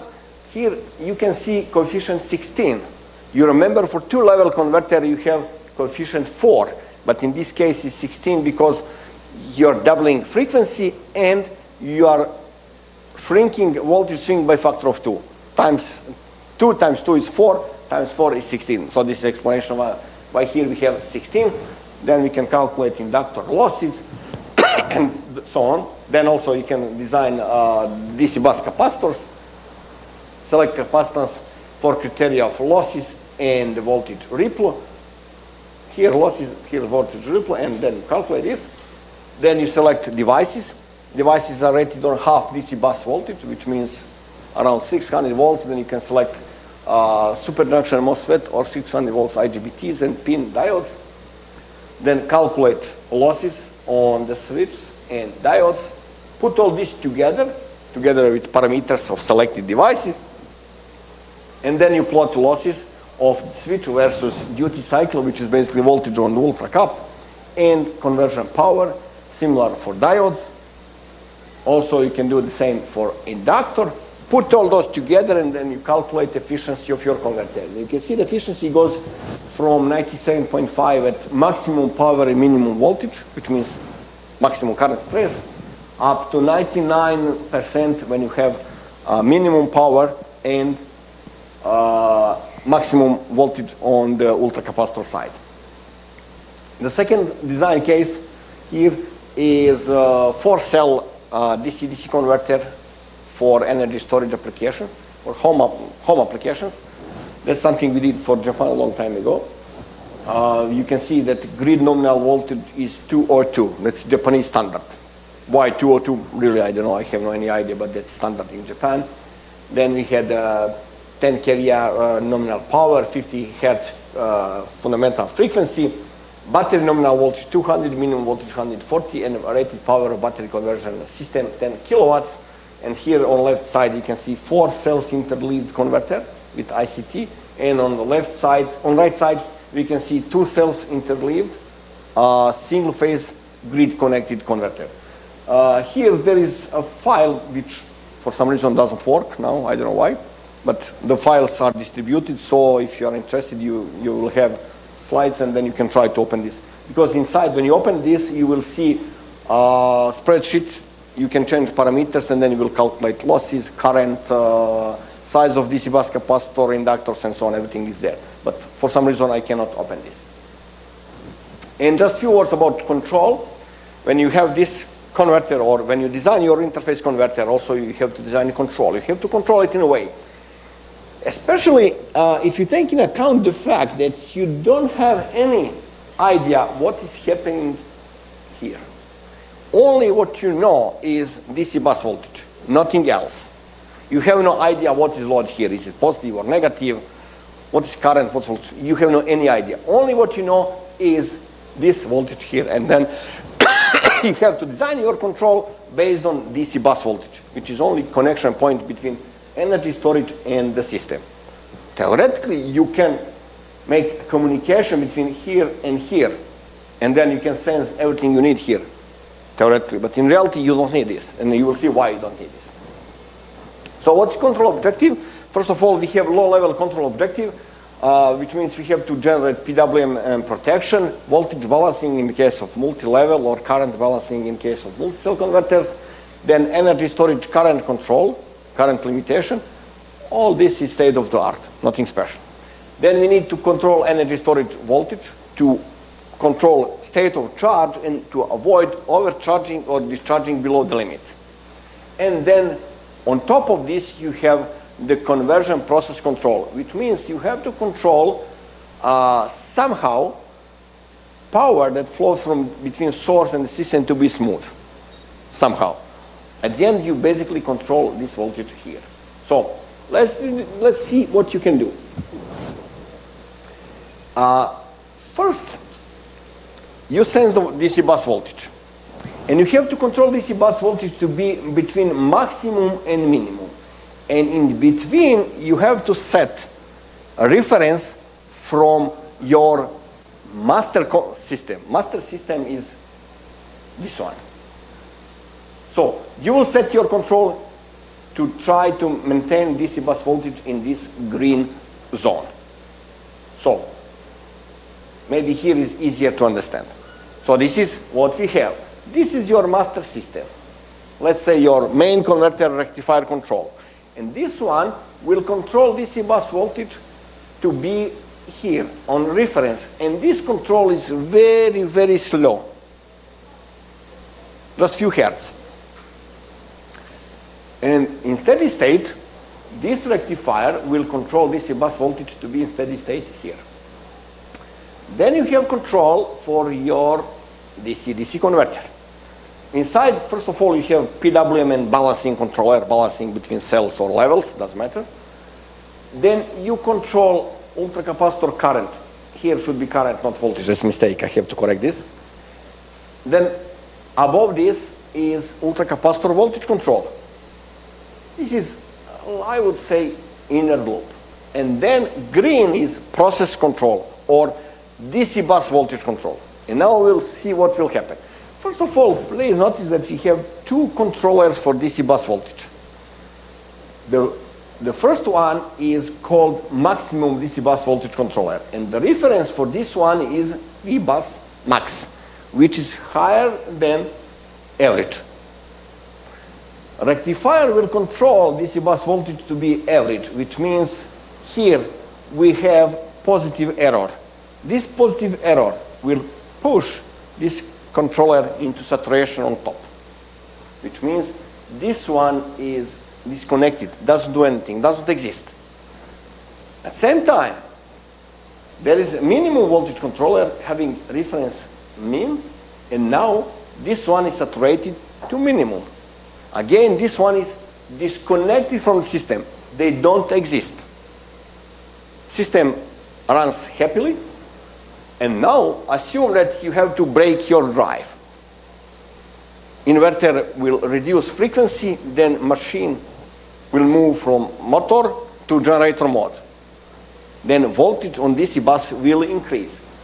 Keep in mind this one is very slow and this one won't see anything. Voltage will increase, tuck, tuck, tuck, tuck, tuck. At one moment, DC bus voltage will be same as maximum, this reference. At that moment, this one will jump out of saturation, will take over the control. Then this signal will go ahead, then this controller will generate reference for ultracapacitor current, and then current controller will generate PWM, which will generate ultracapacitor current in a way to keep DC bus voltage constant and same as maximum, which means you will keep DC bus on maximum. Difference between minimum and maximum could be just few percent, not more, just to avoid mismatch or to avoid confusion with RIP. Then you will keep this voltage constant. This is one case. The second case, assume that your converter is working properly and then you lose the main supply. What will happen? DC bus voltage will go down, and then at one moment the voltage will hit minimum, and now this one will jump out of saturation, will generate negative current, which will, as a consequence, maintain DC bus voltage on minimum. This is what you saw in the beginning of presentation, those waveforms from variable speed drive application. Somewhere around 70-something slides. So this is what has been done. So you can see the control is extremely simple, and for this, you need only one variable from drive or from your system. DC bus, nothing else. Really, I have no any idea what's happening with the grid. What is grid current? What's the grid power? I don't care. Really, I don't know anything. Only what I know is DC bus voltage, which is common point between power converter and energy storage system. And then you can do some analysis. If you're interested, you can download the IEEE transaction paper discussing all this. You can model this nonlinear model, and then you can do some linearization, and then you have linear signal, small signal, and then you can design your controllers. And then some nice examples. I think we had already this one. This is how we can filter power fluctuation. Or, yeah, this is one example. At the end, conclusion for today. Energy storage devices are today very important, and tomorrow they will be more important because we are trying to penetrate renewables in the system and so on. Then we need energy storage devices. Interface power converter between energy storage system is also a must. That's not nice to have. We need this for flexibility. This one should be small, efficient, and very cost effective. So we definitely would need to use silicon carbide gun together with new, in brackets, all topologies. And then we combine all this together with partial power rated converters, multi-level, multi-cell, isotope, current source converters, and then at the end we can combine all this together. Okay, so this was all from my side. I hope you are still alive. Okay, awake? Anyone is sleeping? No? Thank you very much for your time. If you have any question, you can drop email to my email address. And one more point. As you may know, maybe I already explained or I did not, I'm running new lab in Innsbruck since last year. And Infineon Technologies Austria AG is sponsor of this lab. So that means I have access to cutting-edge technology from industry. And I have a few different open positions for PhD and postdocs and so on. So if there is someone interested to come to visit Innsbruck for half year or 1 year or 4 years for PhD, you can contact me on this email. Positive point of all this is that I have strong connection with industry, which means whatever we will do will have impact on industry or will have industrial partner, which is, I think, good for students to understand real life. Because theory is theory, but then when you have to jump to real life, then you will see that it's completely different.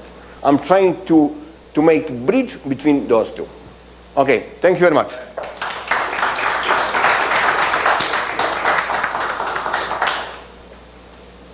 And I think we need to take some photos together. We need for reports, yeah.